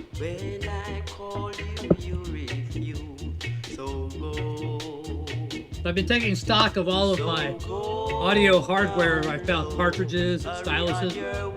I am pretty confident that I have the world's biggest repository of Audio-Technica MLX 150 stylus assemblies of anybody in the world. I probably have at least 25 to 30 of those son of a bitches. So if you guys want a slightly worn, MLX 150s, if you've got like a AT cart, you think it's dead, I'll happily send you one or two.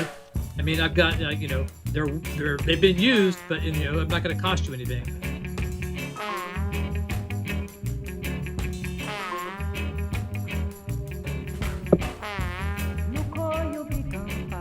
Hey, Patrick, what's that first song on the Funkadelic record? Oh, Maggot Brain? Yeah, the guitar track. That's like a 10-minute song. Yeah, that's great. Yeah, it doesn't feel like it though when you listen to it. Okay. Yeah, actually, wow. I literally have another Parliament album coming up in like 2 songs.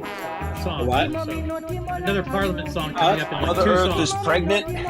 And Y'all had knocked her up for the 4th, 7th time, or whatever the hell he says.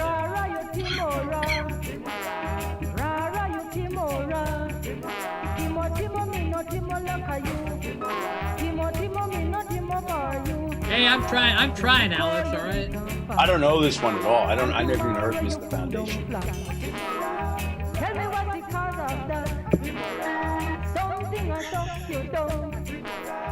It's a good track. Yeah, it's very good. I was gonna go see Sepultura and Exodus last night, but after listening to the new record, I just couldn't do it.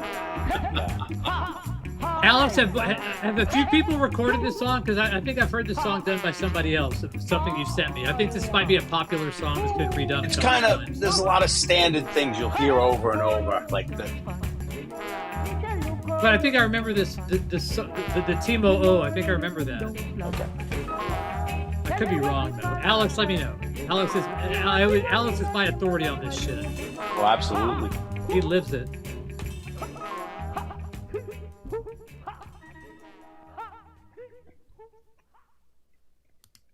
Yeah, he gave it, he was on acid, says, play like your mom died. Oh, yeah. This is awesome. Well, I got a girl that's good to me. Whoa, This is David Bowie, for anyone out in the audience who doesn't know. I love this I only have But it one was a 50th mod. anniversary Sapphire version. Patrick, do you have the typo cover of Black Sabbath? I don't have any typo. I have Really? 0. Somebody was supposed to send me a box set at one point, but yeah. I've got the box set. It won't fit in this package, but I've never recorded one single thing from Typo Negative. Not because I don't like them, but unfortunately, I don't think. think that song's not on the box set though. I actually have the Nativity in Black soundtrack too. It's on there. Is it on Bloody Kisses or? No, it's on. It was on the Nativity in Black sound. It's a tribute to Black Sabbath, but they slow it down and make it heavier. It's so good. I'm not against doing a typo. I just never had anybody send me it.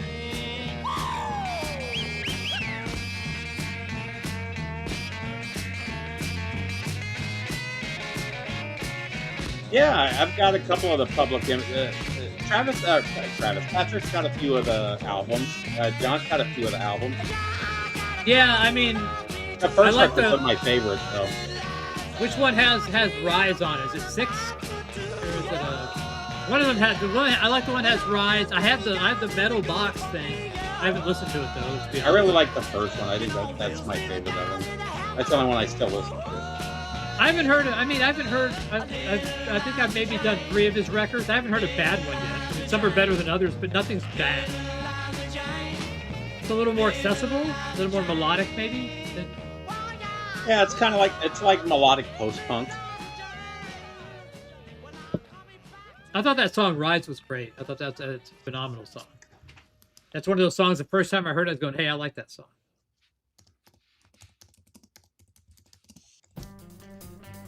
He still tours with those guys too, doesn't he? Oh yeah, he does. He's playing here in October.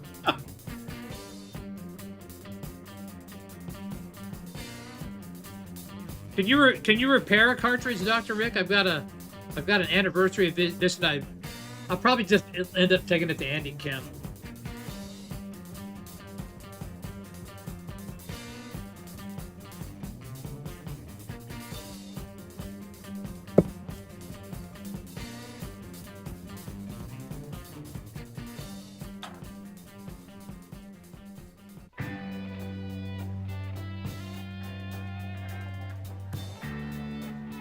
John, do you have all the Public Image Limited albums? No, I do not. I have the first two, generic. Yeah, that's out of left field, Alex. And I have them scattered too. So I think I have about 4. I didn't like generic as much. I have some put in the yes. I just used to buy them if they were $4. Yeah. And like so, some are in the new wave, some are in the punk. I don't know, Brian. I really I don't know don't- if Patrick will be into Alien Sex Fiends.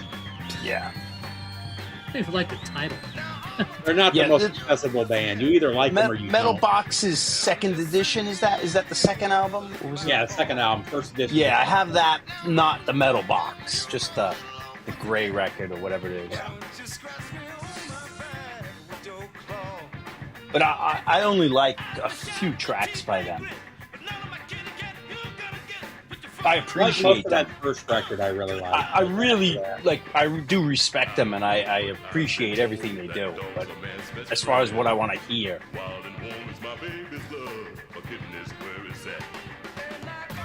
I might actually go see him just because I've never seen him do anything live. I've never seen him live before. yeah, I've never seen them. My friends go see them all. They're big fans. They see him all the time, and he's still good. But with the guitar player gone, it's not the same. But Well, there's been like 30 members in the band. I think Yeah. he's the only one that's still. It's an AT-150 anniversary edition. I think there's something wrong. I can't. The stylus won't fit in the slot anymore. So I don't know if something's broken or fallen in. But I would say something's broken if it won't. yeah, well, yeah. So.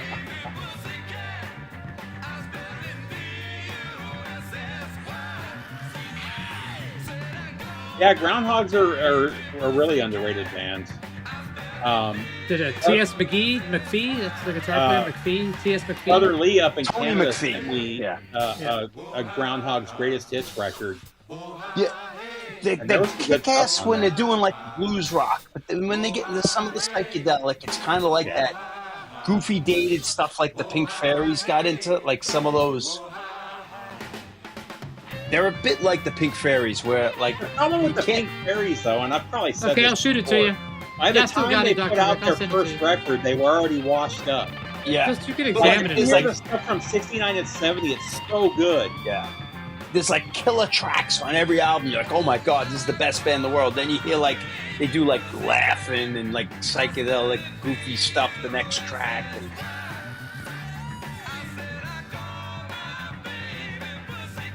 tough era to be like 69 to 72 and doing acid and recording, you know. For the And the sad thing about Groundhogs that and first- Pink Fairy. The sad thing about that first Pink Fairies, I have such good memories of the Pink Fairies, but every time I put that record on, it disappoints me.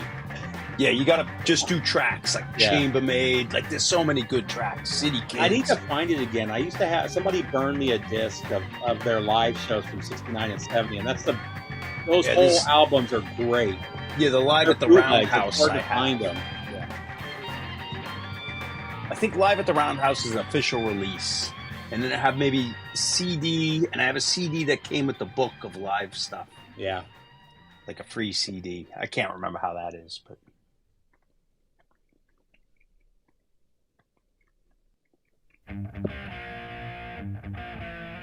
Twisted Ace. I still need to find Heavy Metal Heroes 1. I only have the second one.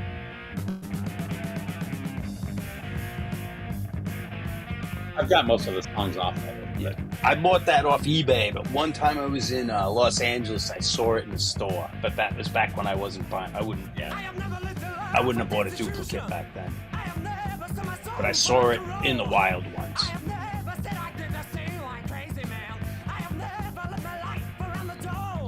And I remember they had 2 Angel Witch records, the second and the third. And I bought one of them, and I bought the wrong one, so it's a double, and I'm still missing either the live one or the second one, but I bought the wrong one. They had both in front of me. That was many years ago. I have the same problem with Angel Witch I have with Cloven Hoof. I love those first records from both of them, and then every other record, there's maybe one song I like. Yeah, Angel Witch. You really only need the first Angel Witch record. Yeah, but all those Cloven Hoof singles are like recommended. It's like in that list of like the must-have fucking new album singles of all time. They're all the Cloven Hoof ones. But it's the Open Ritual, which I do not have. That EP is the best one, and I know. I do have that. I think High Roller reissued that. I have the High Roller That's reissued. the one. Yeah. I know it, but I don't own it. That's better than the full length. I'm still mad about the Angel Witch, though.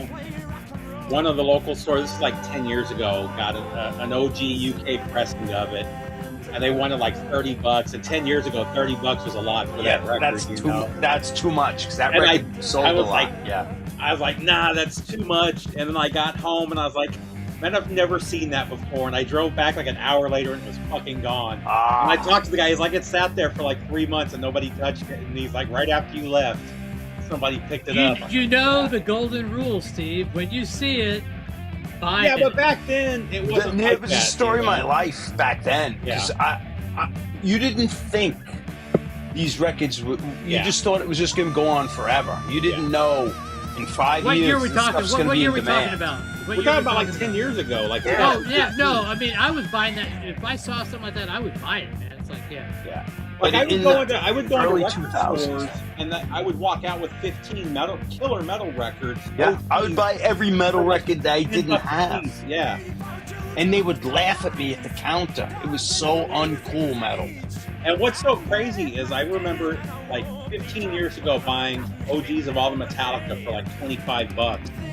Within like 3 years, they were going for $100, and now they're all going for like $300-400. I mean, it's nuts. knowledge is power. Oh, can we play Rose Tattoo, All the Lessons, off the second album I sent you? If you have time. I'm sure I can make time. I don't think it's a long one. It's a ripper, man. What song was it again? All the lessons. All the lessons we're gonna learn. All the bridges we're gonna burn them. That second album's as good as the first.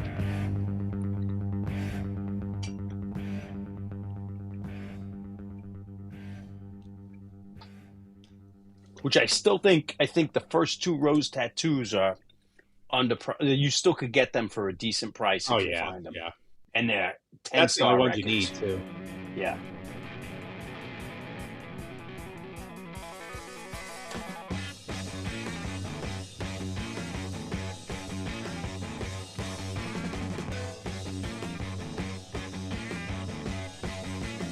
So there's a Billy Boy Arnold. He was the harp player. He was a young kid. He played with the early Bo Diddley on the street.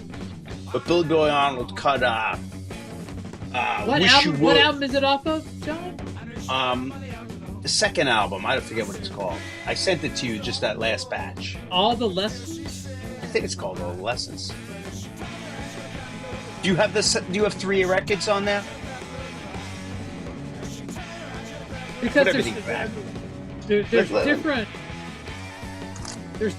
different versions, because I think they were called something different. Assault in and the Battery. US. Assault and Batteries, the second album. I didn't even put it away. I sent you this.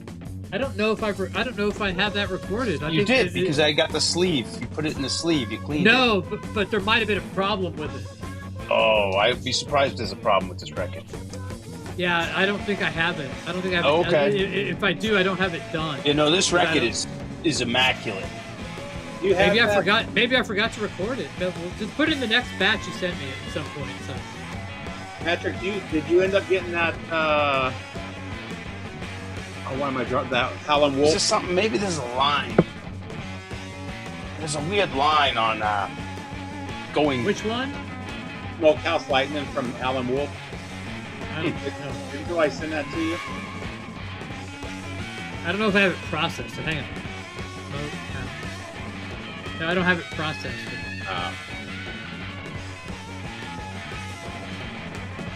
I ran across the clip of that from. That's like the best scene in Cadillac Records. As the guy doing Smokehouse Lightning in the studio. I never saw that. I'm trying to see where it would be. Hang on a second. Name. Because I usually, even if something has a problem, I usually keep it in mind. It looks immaculate to me. I could see like a little white going around one of the tracks, but I don't think it would. I've never had a problem. I could see there's very little spindle wear. All right, so I see Rose Tattoo, but I see Rose Tattoo self-titled from like 3 weeks ago. So it's not. I don't see Assault and Battery. So maybe I didn't even record it. Maybe. No worries. John, you need to watch Cadillac Records if you haven't seen it. Yeah. I feel like I saw footage of it. I'm not a fan of. Yeah, I hate those. I'm not a fan of Beyonce, but she's really good in it. But the guy that plays Howlin' Wolf is so good in there. That's the best part of it. But what's the drummer from the Stones? Charlie Watts. Yeah, the current drummer. Steve Jordan. Yeah. He was the executive producer. He was the expert on Chess Records that was there on the set, and he did a lot of the music on the set too.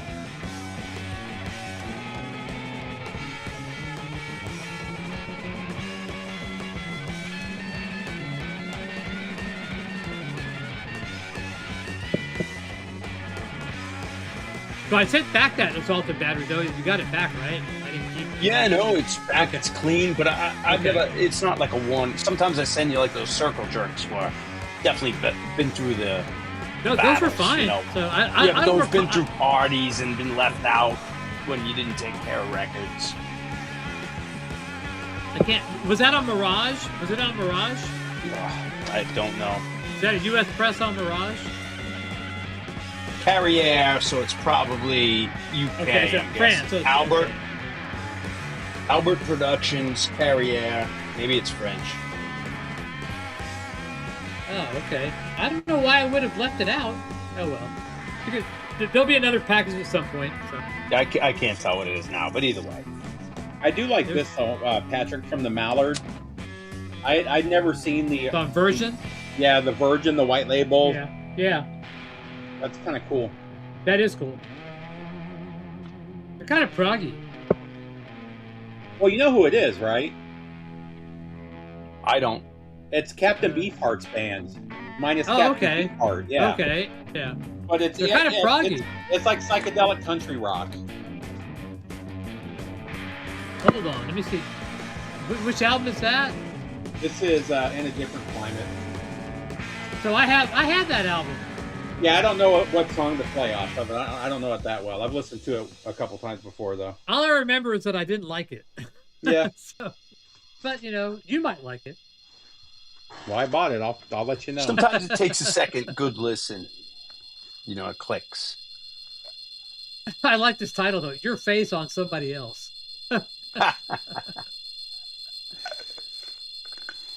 Story of my life. I don't know what that means, but...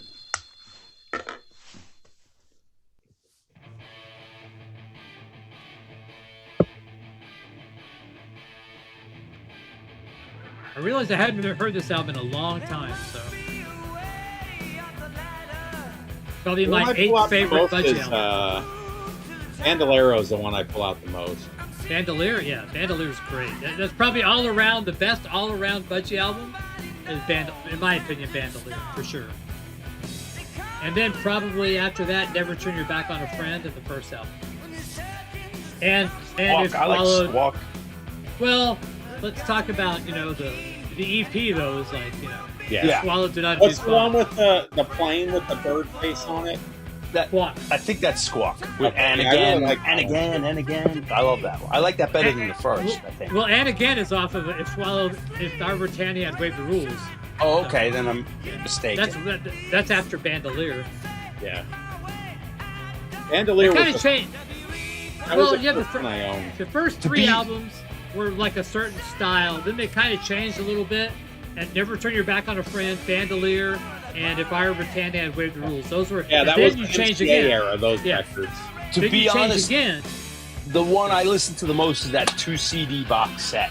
Oh, that yeah. that just goes through everything. It's got the EP on it, and that I know inside out. The album's not as much. I do still have that comp in my truck that I've had. So Alex, make sure you get the right address. I changed addresses. I cannot state this enough. Don't send it to the old address, Alex. Okay? Do you ever go back to the old place just in case? No. And plus, it was not a. It was not a. I know it was a bad. It was a amicable. bad. No, it was not amicable at all. It was not amicable. Yes. Yeah, they were. Yeah. You just have that effect on people, Patrick. Yeah, I give you money and you accuse me of stealing. So, yeah. Just because he screwed you over doesn't doesn't mean you can be mean to him. Yeah.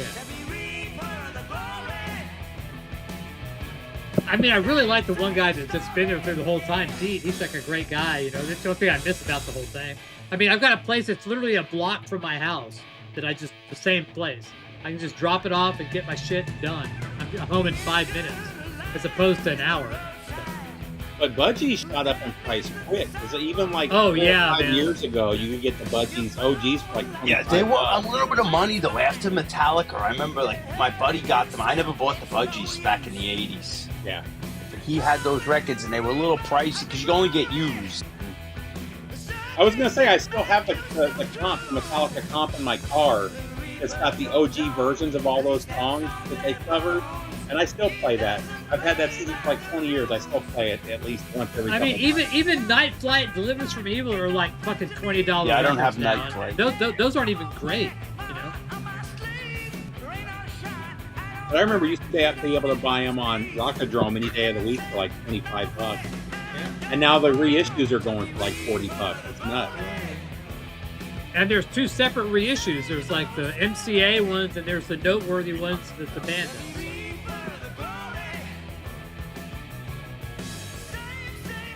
If you're buying Budgie albums, let me know, and I will steer you in the right direction. I think I bought them all. Because, like a band like Budgie, they had the original runs, and that was it. Then they had like maybe 1 or 2 reissue runs, and that's kind of it. They're not that difficult, because they didn't have. It's not like Led Zeppelin, you know, where you've got like branches like Jethro Tull.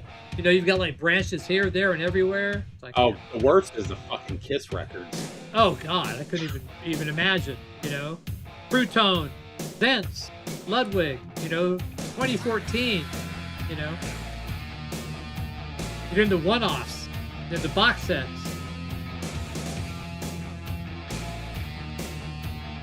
Or like Deep Purple, you know, you have like, you know, the green label for the US, then you've got like the palm label, then you got the cream label, and then now you have whatever Rhino puts out every other month as a different color variation. Yeah. Yeah.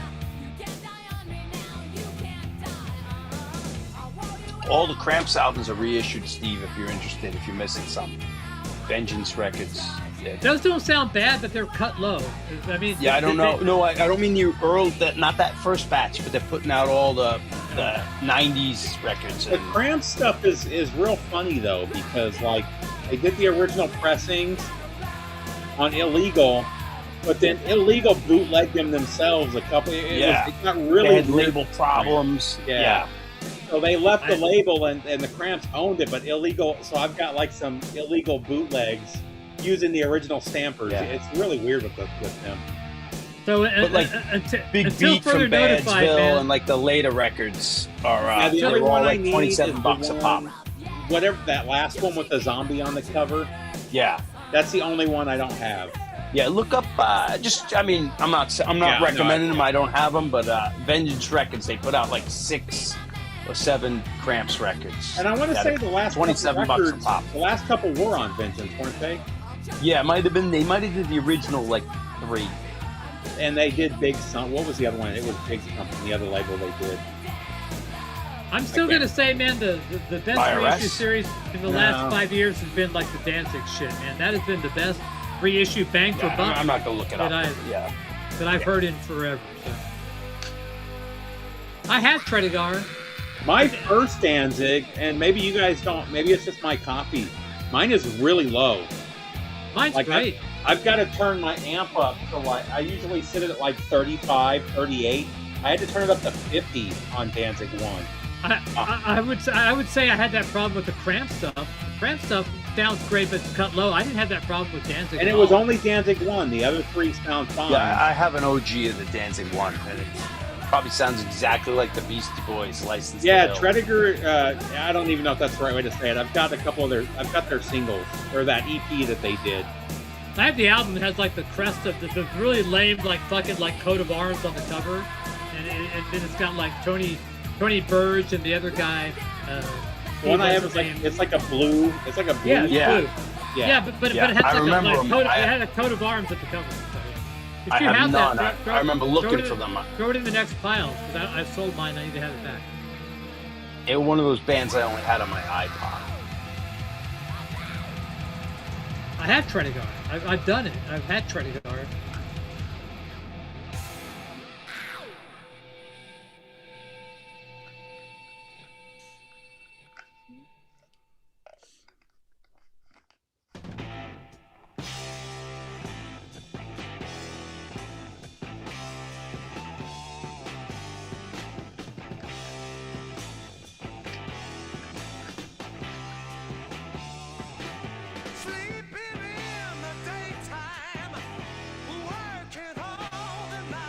This band just sounds like every other band, you know, that was heavy psych back at the time. You know, it's like.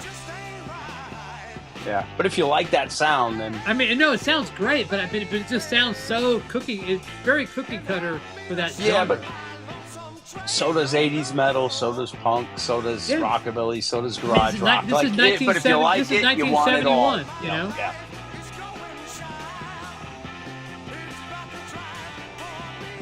So there's probably 1 or 2 really great songs on this record, and that's about it. You know, and then it was over.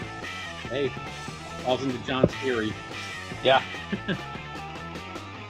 I think this is that band that had like ass on that organ now. Had like the cave band throwing a boomerang. You know, so that was the album cover.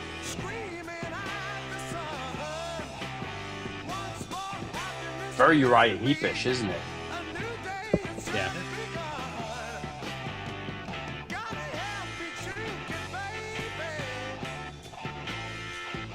But with like a Midwest U.S. sensibility. Yeah, no, definitely U.S. in there. I've listened to that as I say that. said ex-Vanilla Fudge. Oh yeah, it's got like a Tim. What's his name? The Tim. I think Carmine might be on it too. Keyboard player's the best part. I've never been able to get into the Vanilla Fudge stuff. Yeah, it's like Tim Bogert. It's Tim Bogert or Mark Stein. I think it's either Mark Stein. Mark Stein, I think, is the big draw. This is Mark Stein before Vanilla Fudge, maybe? I think. No, Vanilla Fudge was 69, not 71. Oh, they were earlier. They were like 67. No, they were like 57, weren't they? Yeah. And then they got heavier, but they were still pretty damn heavy.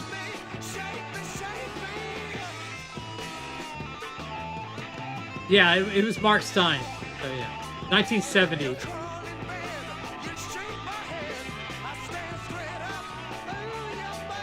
Yeah, nobody else in that band I've ever heard of. Richard Ramirez, Joe Casimir, and I bet you hated having that name about 5 years later.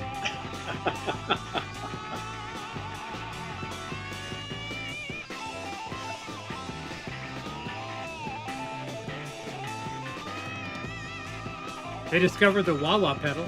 I had a buddy, Richard Ramirez, and he got mad if you called him that. It's Richie, man. It's fucking Richie.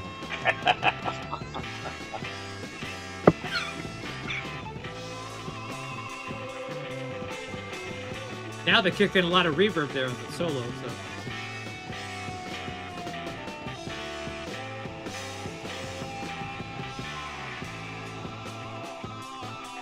This part's really good right here. Yeah, this is a good set. This is good, hard and heavy. This is what you want out of hard and heavy.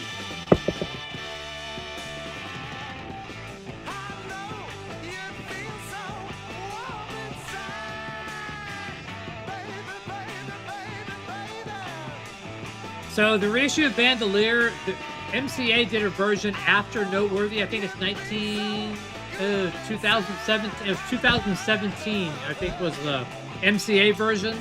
They literally say, we use the master tapes unlike some other people, something to that effect. There was a lot of shit talking. So. Bandolier was one of those records like Riot, where every time I used to see a copy, it was a white label promo. And the best, and probably the only version of the U.S. pressing that sounds better than the UK is Bandolier. So if you get the Bandolier above the Porky and I Love George Peckham and Porky cuts, but the U.S. pressing is way better than the UK. I think the U.S. pressing you can still get for a decent price. Let's see what this is for. Don't overpay for Bandolier. You don't have to. Yeah, Look the Monarch UK, is going for $35. Yeah, get that will do you just fine. Those first few though are crazy expensive now. It's ridiculous. Oh yeah, like the first album. Yeah. The MCA UK is like a $400 record.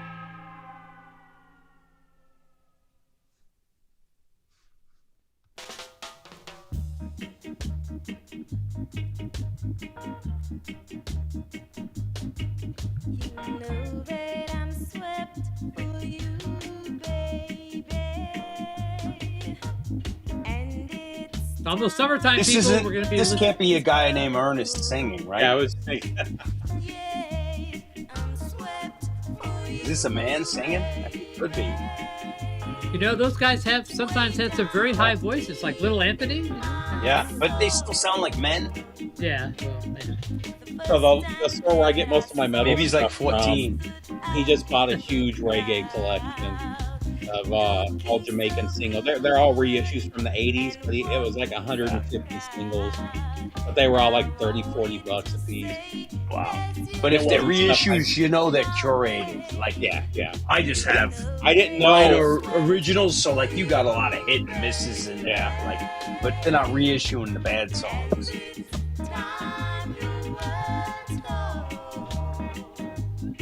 It's kind of interesting though, because most of them are from like 81 to 83, so you know that's when Bob Marley made reggae big, so they started sending that stuff to America, you know.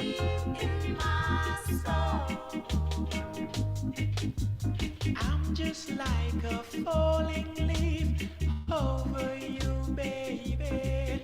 And you're like the breeze that come and sweep leaves away. You're like a groove. What record are you talking about? Dirt in the room.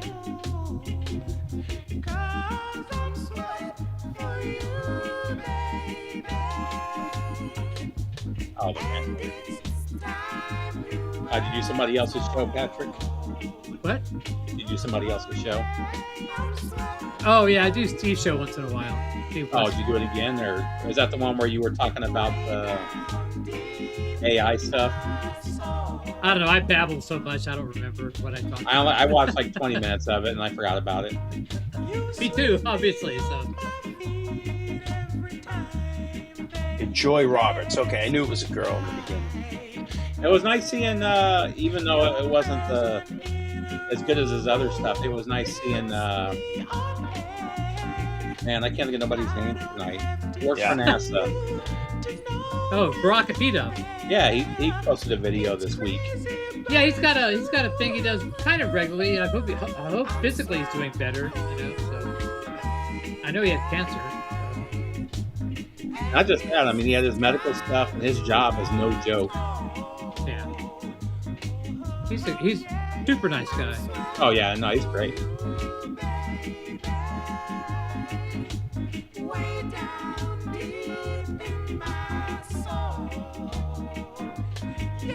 Yeah, he sent me some stuff years ago, and I tried to get his address to send him some stuff, and he refused. He got mad at me. I don't want you to send me anything. I was like, all right, cool, man. Whatever.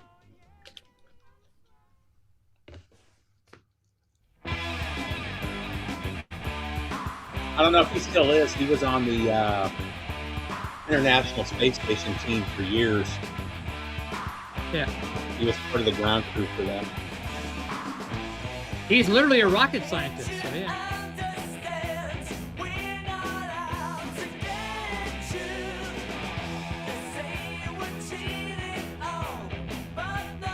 It's a great song, man, but the lyrics just fucking kill it.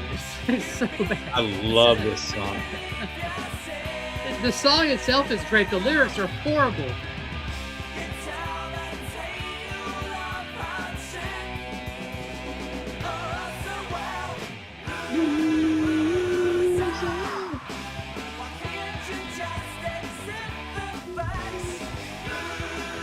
Well, you're talking about songs written by this is a great 17-year-olds, man. This is great. The singles are better than the album, I think. I love this Well, song. if you go by cost, yes, they are. So,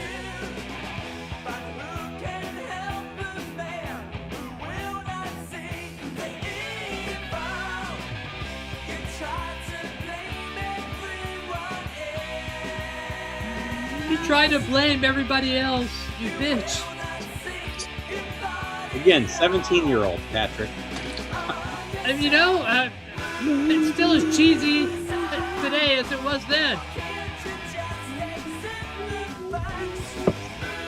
Why can't you just admit the facts? Come on. Is this any better than Sledgehammer, which was a number No, one it's hit for like not. 20 No, it's years? not. No, but at least Sledgehammer had more of a melody that kind of. Oh, had I a can't rhyme stand. I scheme. hate that song. Had a rhyme scheme. This has none. I hate Sledgehammer. Oh, this is a great track. I love yeah. the riff. I mean, it's great, but I mean, the lyrics and the way it's delivered are not great. Sorry, but I like melody.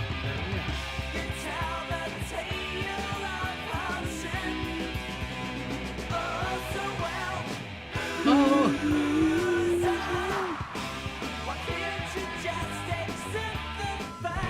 Why can't you just accept the facts? Come on. This is still one of the 10 best new wave of British heavy metal albums, in my opinion. Yes.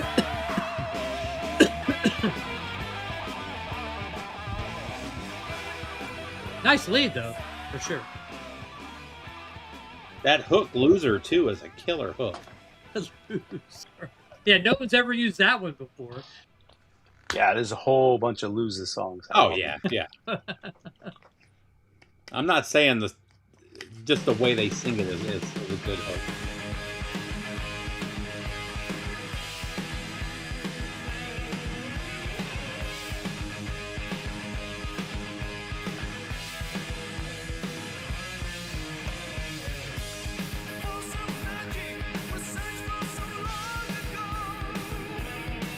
Was this the guitar player? Was that what it was? Yeah, I think it's the guitar player and I think the drummer. There's two members of Budgie in them. They were at one time more Budgie than Budgie was.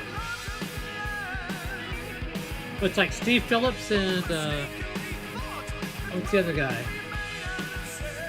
I wouldn't know. I can't remember their names. Only know Burke. This is a good record. They only had one album. Oh yeah, it's '86. That's right. Oh, It was yeah. later. Oh, yeah, it's- Yes. Yeah, Ray it Phillips. was. It's the drummer, You Ray kind of get Phillips on lumped in with drums. the new wave of British heavy metal, but they were Yeah, it did, late. but it's not quite. Yeah, Yeah. that's. I remember that. I was looking it up, and it wasn't listed. It's as the a new drummer wave and the British guitar heavy player, Tony Borge and Ray Phillips. That's who's in Tredegar. metal. Tony And then- Borge. That's it. Yeah, I knew that. And then Burke Shelley carried on with Budgie. So, but it was like 2/3 of Budgie is Tredegar. They have more really, provenance than technically Budgie did on like Night Flight and Delivers from Evil. So, Yeah, funny enough, Ray Phillips is the one who's singing on this. yeah. He was a drummer singer in this band. That's not going to help you. Well, fucking Night Ranger made it work. Oh yeah, Phil Collins. I mean, there's plenty of Yeah, but everybody in that band was a singer. Don Henley. Yeah.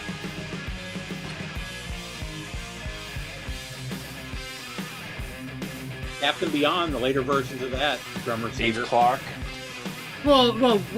What version of Captain Beyond did the drummer sing? He, the last couple of tours, I thought he was singing. Well, like fucking, what's his name from Johnny Winter? Fucking, what's his name? I mean, there's no There's no original members in Captain Beyond, is there? I think they're done now, finally. Well, most of them are dead, but like the drummer was singing. That's not Randy Hobbs. It's Bobby Caldwell. Bobby Caldwell. Bobby was the Caldwell. drummer. Yeah, thank you. Okay. Was he not an original member of Captain Beyond? I thought he was. He was the original member. Okay, yes, yeah, for he's sure. the only one. Bobby Who was there, Caldwell, though, yeah. Lee Dorman, Rhino, and Rod Evans. So I think those are the core 4 guys. I think. I don't know if I got time, Alex. You know, they do that AI we were talking about where they go through the clubs and you see everyone. Yeah. Did you see the one where they do the rock stars in their 20s and then they became different, like their careers as they got older? I've seen a one couple like that. with Rod Evans where they're no longer rock stars and they become like chiropractors. Oh, and like, I've seen, yeah. They really had one of those for Rod Evans? oh yeah, Rod Evans was, but it was like about 6 or 8 guys, and it showed you what's his name? Tony Chimes, the drummer from the Clash, is a chiropractor, and they show him as like a punk rocker, and then like all of a sudden he becomes like a middle-aged man, and he's a chiropractor. I did see that. Yeah. But it was, Rod Evans was in there. Well, Rod Evans could have been an EMT guy because that's where that's his I feel like job, it was I real think. estate or something. I can't remember. No, he was an EMT guy. He was like an emergency guy. Oh, maybe he was, but yeah, they did like I can't even remember who they did, but it was a fun watch for 30 seconds or whatever it was.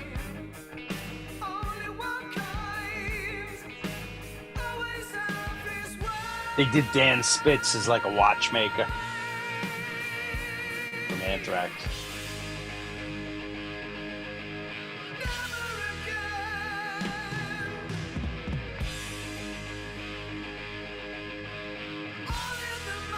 Terry Chimes, right? Terry Chimes from the Clash.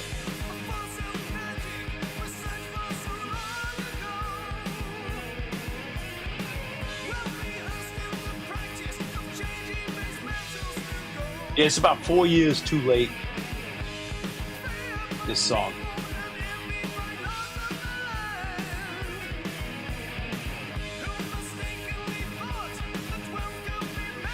Master of Puppets is now out. This is sounds like 83, 82.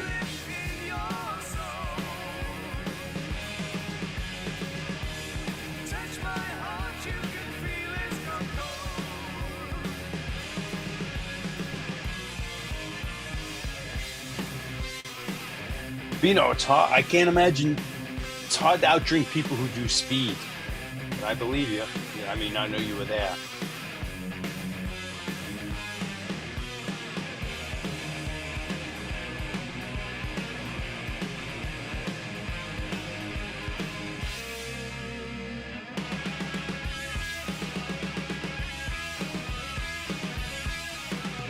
Oh, you played Vacation plays bridge with Rod Evans every Tuesday.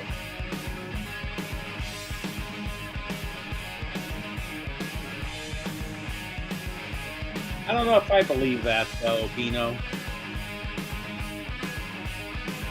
You may have seen Budgie out drink Motorhead. The problem is, Lemmy had probably already been drinking for 3 days straight before they started, you know. Bino was their roadie, though, for years. Oh, yeah, that's true, yeah.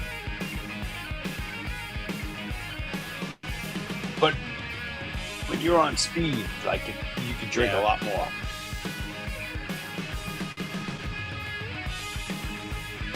But I don't know Budgie, you know, I don't know their reputation, that kind of mysterious band.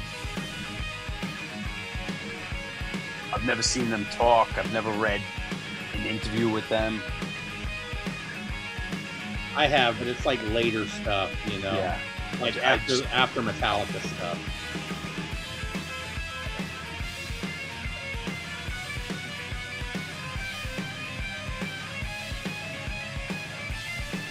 I see they started doing the,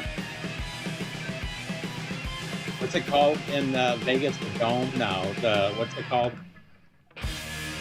The Dome, right? No, the circle, the Sphere. The Sphere. See, they're starting to do the advertisement for the Metallica shows. Yeah, I'm curious. That'd be fun.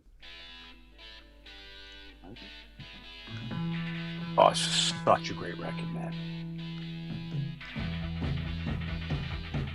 you have any of the Brat records, John? The Brats, the No, Hank the Sherman? Brat, the Mexican band from LA. The who? They were a Mexican punk band from like Called 79, 80. the Brats? The Brat. No, I don't know It that. was a female singer. No, I don't know if I know I saw a them. documentary about them the other day. They had a couple albums. They sound really good. Yeah, I don't know if I know them at all.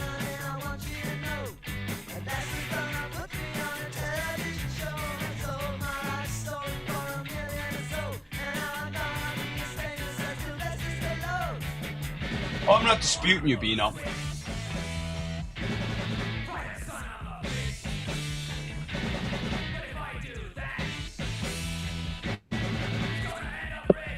Probably none of those guys were still alive too, so maybe let's see who's still alive from Budgie or Tredegar. Like Ray Phillips, I think is dead. Or no, maybe not.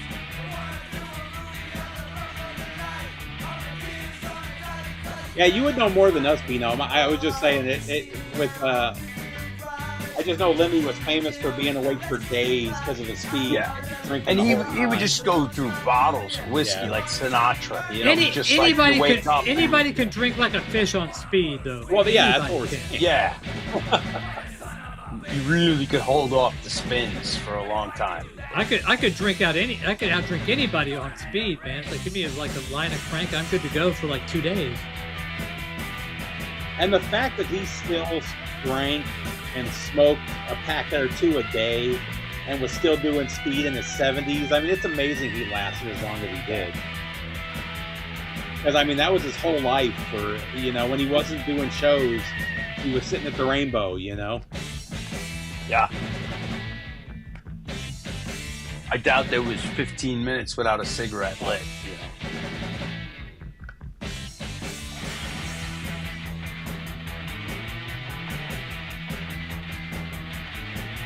So I think this album, so. this isn't really the best track, but this album is awesome. If you see this Radiators from Space album, it is like song after song. Is that the band or is it the comp? It's the band, Radiators from Space. They became the Radiators later, but this is like their 77 punk. But it is awesome, and it's not necessarily cheap, but it's not an expensive record, and it's a full album of a 77 punk band. I know I've which seen is the great. Radiators records. I don't think I've ever seen them. Yeah, they're not as good, but Radiators from Space. This is such a good record. So it looks like 2/3 of the band are still alive from Budgie. Like Ray Phillips and Tony Borge are still alive. The only person from the original OG band that's not is Bert Shelley.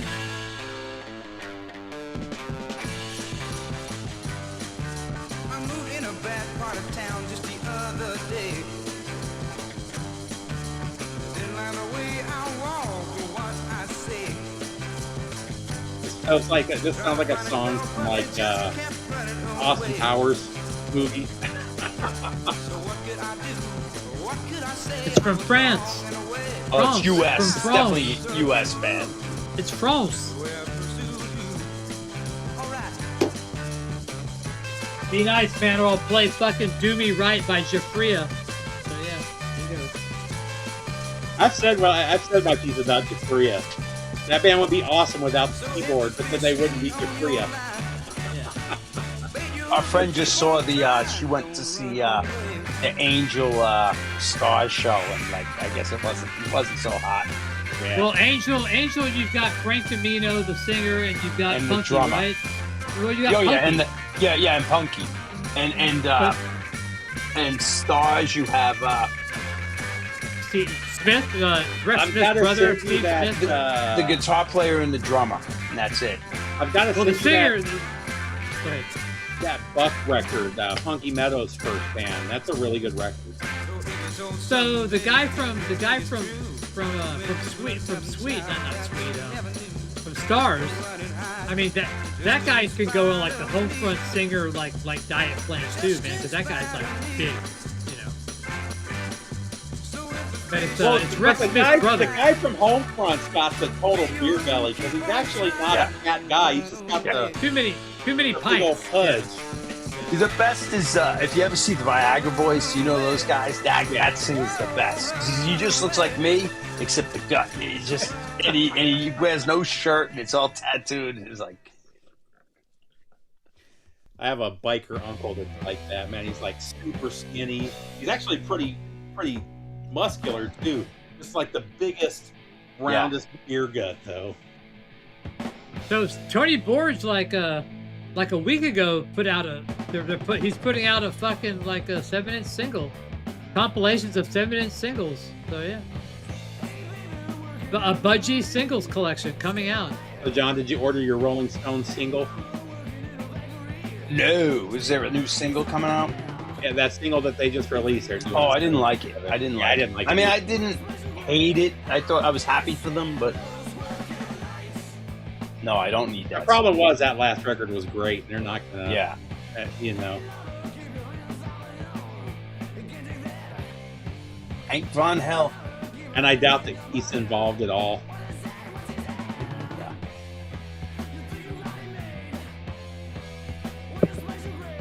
This is pretty good. What is this? I don't know this. Yeah, this is another one of those nobody knew of them bands. This is a great comp, New Electric Warriors. Yeah. Did you send me that? Yeah.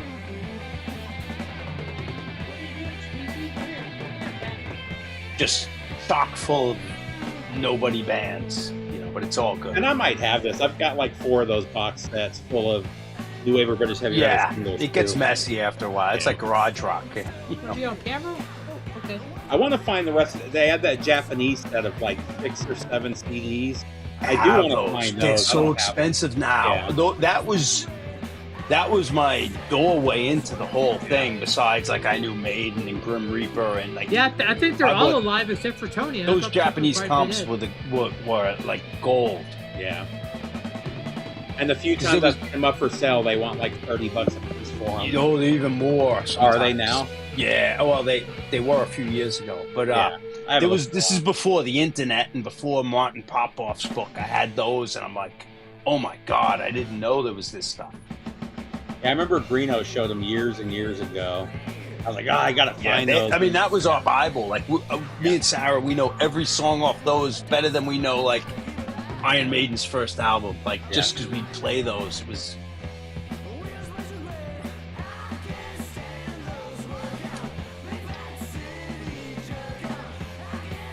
Well, but Big John wasn't an original member. He just played on a few of the records, like 2 of the last records, Power Supply and the EP, which was great. We got a couple songs left. We're going to call it a night because John. These ones, Steve. Yeah. Yeah, these, I mean, they're just everything on them. Praying Mantis, Quartz, Bitches Sin, Soldier, Trespass, like all like curated. But I got 6 of them, and then they were later. There's something called the demo tapes. Oh, that's cool. Yeah, that was where you heard Satan and Grim Reaper with a different singer, Jaguar. And then they put out a 7. Those. Yeah, they put out a 7 and 8, but they were like years later, and they looked different. And they say made in England, but like you could tell it's clearly Japanese. I've got that other comp set where it's the black and white pictures on the front cover. Yeah. There's like 5 of those CDs, and those are good. And it's some of the same songs, but somebody said the Japanese ones sound a lot better. Yeah, these are way better. Those are real. They almost sound like CDRs, like someone burned them. I have. They would do like 4 EPs or something, or 4. Yeah. I have a couple of those. There was a Swedish one, though, of that series, which I love because I didn't know any of the songs. Well, that's like the Swedish, whatchamacallit. Did you ever... Yeah, I never picked that up. Yeah. I need to get that. I think I sent that to Patrick, too. I wish I remembered what song. Well, that whole thing is good, though. Yeah, there was another song called Loser, because I thought of The Angel, which I always think that other song is a song called Loser by this unknown Swedish band that's so good. I wish Job Center Rejects was still doing those, because every one of those is fantastic. Yeah. And they'd put like a couple of songs that were like not quite new wave of British heavy metal, but like interesting that I'd never heard. Well, I mean, the original New Wave British heavy metal comps used to do that too, where it would Yeah, be like here's a boogie. 8 There's like new a, album, and there'd be like 2 others off the label. there's like a boogie rock or biker band in there, Yeah, and there's yeah. one that has like maybe they're stuck in the 70s. Yeah, yeah. But some of those were great songs too. So. Yeah. Oh yeah, I enjoy it all.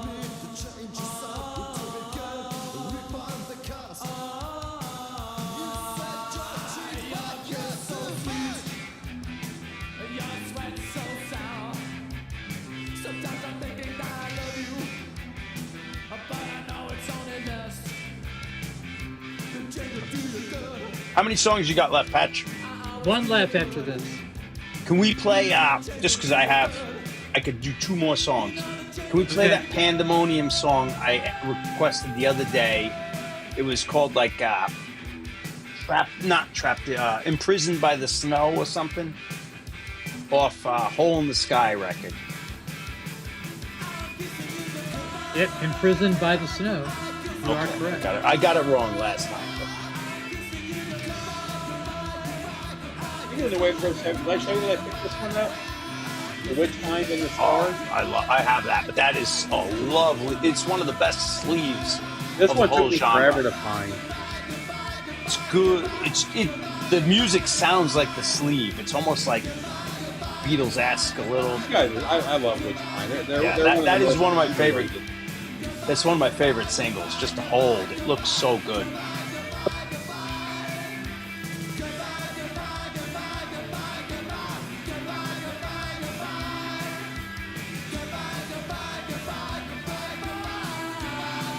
I think you said goodbye enough, dude. Oh, it's a great band. One more time. Yeah. Negative Ghost Rider. Look, right. Eddie showed up at the last minute. Hey, Where you Eddie. been, Eddie? What Were you up, across- Eddie? Were you in the red light district across from Laredo? Hey, play some Laredo? play some sleaze bees for Eddie.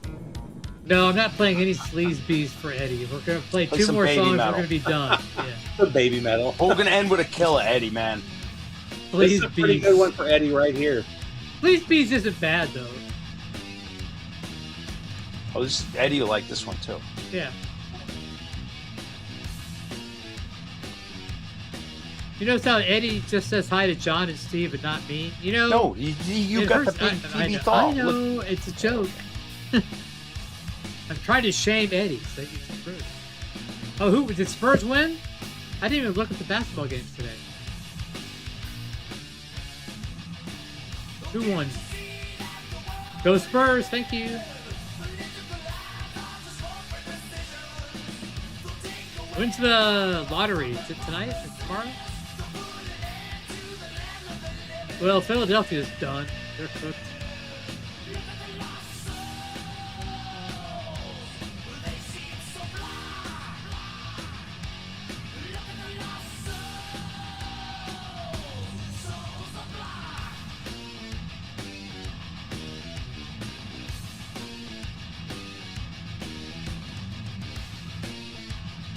I wonder how that Maiden movie is.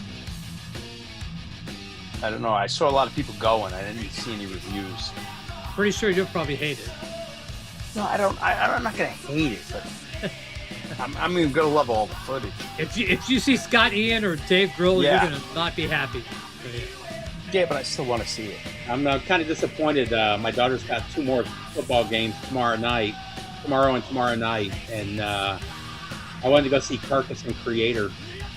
Oh, I'm going to be at her game. I've never seen Carcass before, and they've always been one of my favorites. I've never seen Carcass. Okay, let me say Creator of something the here real quick. So, as I saw somebody them who's last time, yeah. I know you Hold on. did, yeah.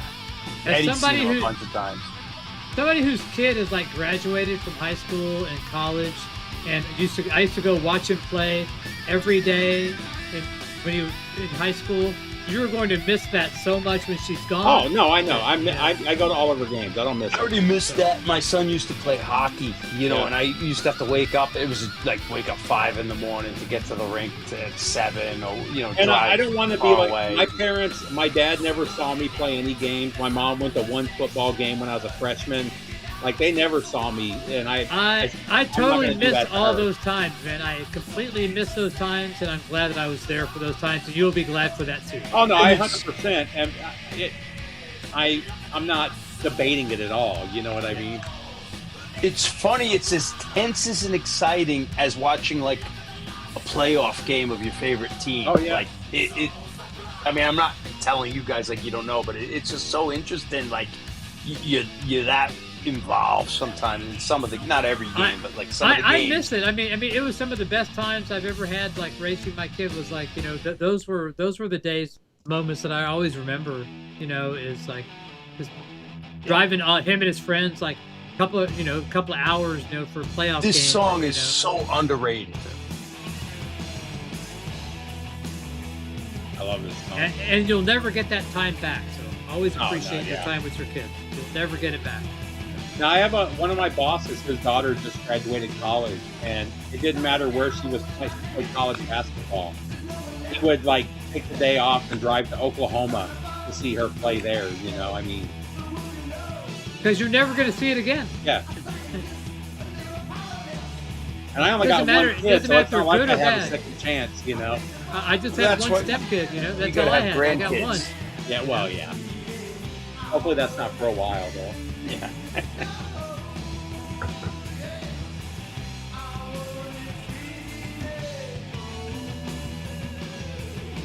Eddie's gonna go, kids are suck, man. Kids are fucking horrible. So I'm sure Eddie's gonna like yell at him for being parents. Unless they're so. Japanese It's okay, singing Eddie, metal. Yeah. I tell you what, Maybe though, I know metal, so many people that were anti-kids, hated kids, and then accidentally knocked somebody up, and they ended up turning into like a totally different person. You're looking at, like, I never held a kid except my son. You know, was the first kid I ever held. Like, we used to get mad going to parties, and someone, like, as we got older, like, someone would bring a kid, like, a baby, like, we'd be mad. People ask me all the time, what's the best thing you've ever done in your life? And I said, raising a kid, you know, to being a good kid, you know, has been the best part of my life. And it's not even my biological kid, you know, so. But yeah, that was my biggest accomplishment was like, you know, raising him. So. Where he's not an asshole, you know, so yeah.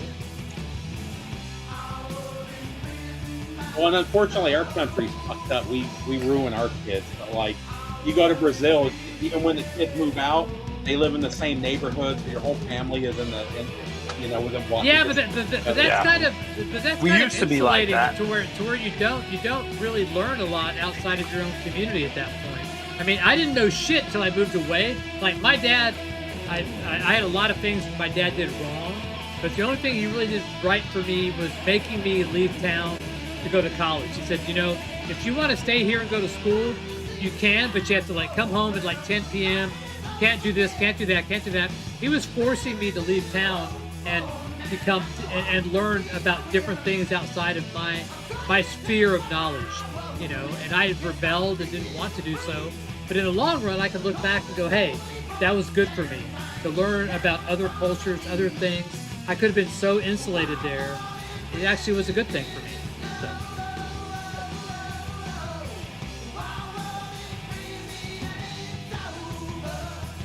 Mission accomplished, Eddie. Mission accomplished.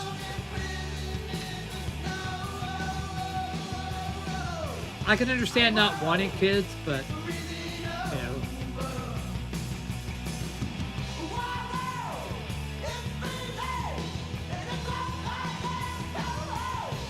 See, these guys had some money because their song is 5 minutes long, so they had some recording studio budget, you know. I feel like if you listen to the record, there's like this acoustic outro after this song, so it makes it sound isolated. It's a great ending, and nothing they did on the first album or the rest of this album is as good. But they got a whole record though, right? This is the whole album. Two full albums. The problem with this band is I'm always looking for this record, and I always end up buying the other Pandemonium records. So I've got like are they like Dutch? Are they Dutch? Are they on Mausoleum? No, I think they're Alaska. Yeah, these guys were Alaska, I think. So what about the other Pandemonium? Are they Mausoleum? Is there one of Pandemoniums I on don't remember what Mausoleum? label they're on. I don't know. Yeah, I don't have that, but I could picture the album. It's like a drawing of the band. Yeah. I've seen the cover, but I've and it's a big money record, that other Pandemonium. He's a pretty reasonable. I think there's an sent me these. acoustic outro, so it has that Ride the Lightning feel. I think Ed has all these. He's a big Pandemonium guy. Yeah, I think they're like 2 or 3 brothers and a cousin. I call them the Beach Boys of heavy metal. But there's also there's a punk band called. There's a bunch of Pandemonium. Yeah, it's not a great name. But Imprisoned by Snow is a great song title from a band from the last. Oh wait, no, I do have. Okay, it's. I have their first and their third record. I don't have this record. That's what it is. The first album's good. Like sometimes they kind of glammy. Like it's like 83 metal, so they don't know if they're Rat or if they're Iron Maiden. Like so, kind of goes all over. And this album's similar. This one's more like Sabbath or Metallica. This song, but they're kind of sporadic. But they were a Metal Blade band, though. Yes, 100%. Yeah, they're not. Thank you, YouTube. I don't believe they're too expensive. For cooperating. I do. I actually do have 2 of their records, just not this one. And this is the one that I really want. I think the other Pandemonium is expensive, if I remember. The other band. Well, thank you, YouTube, for accommodating us on a Friday night. Thank you for hanging out with us, We didn't get everybody. knocked out. We did 2.5 hours, all good.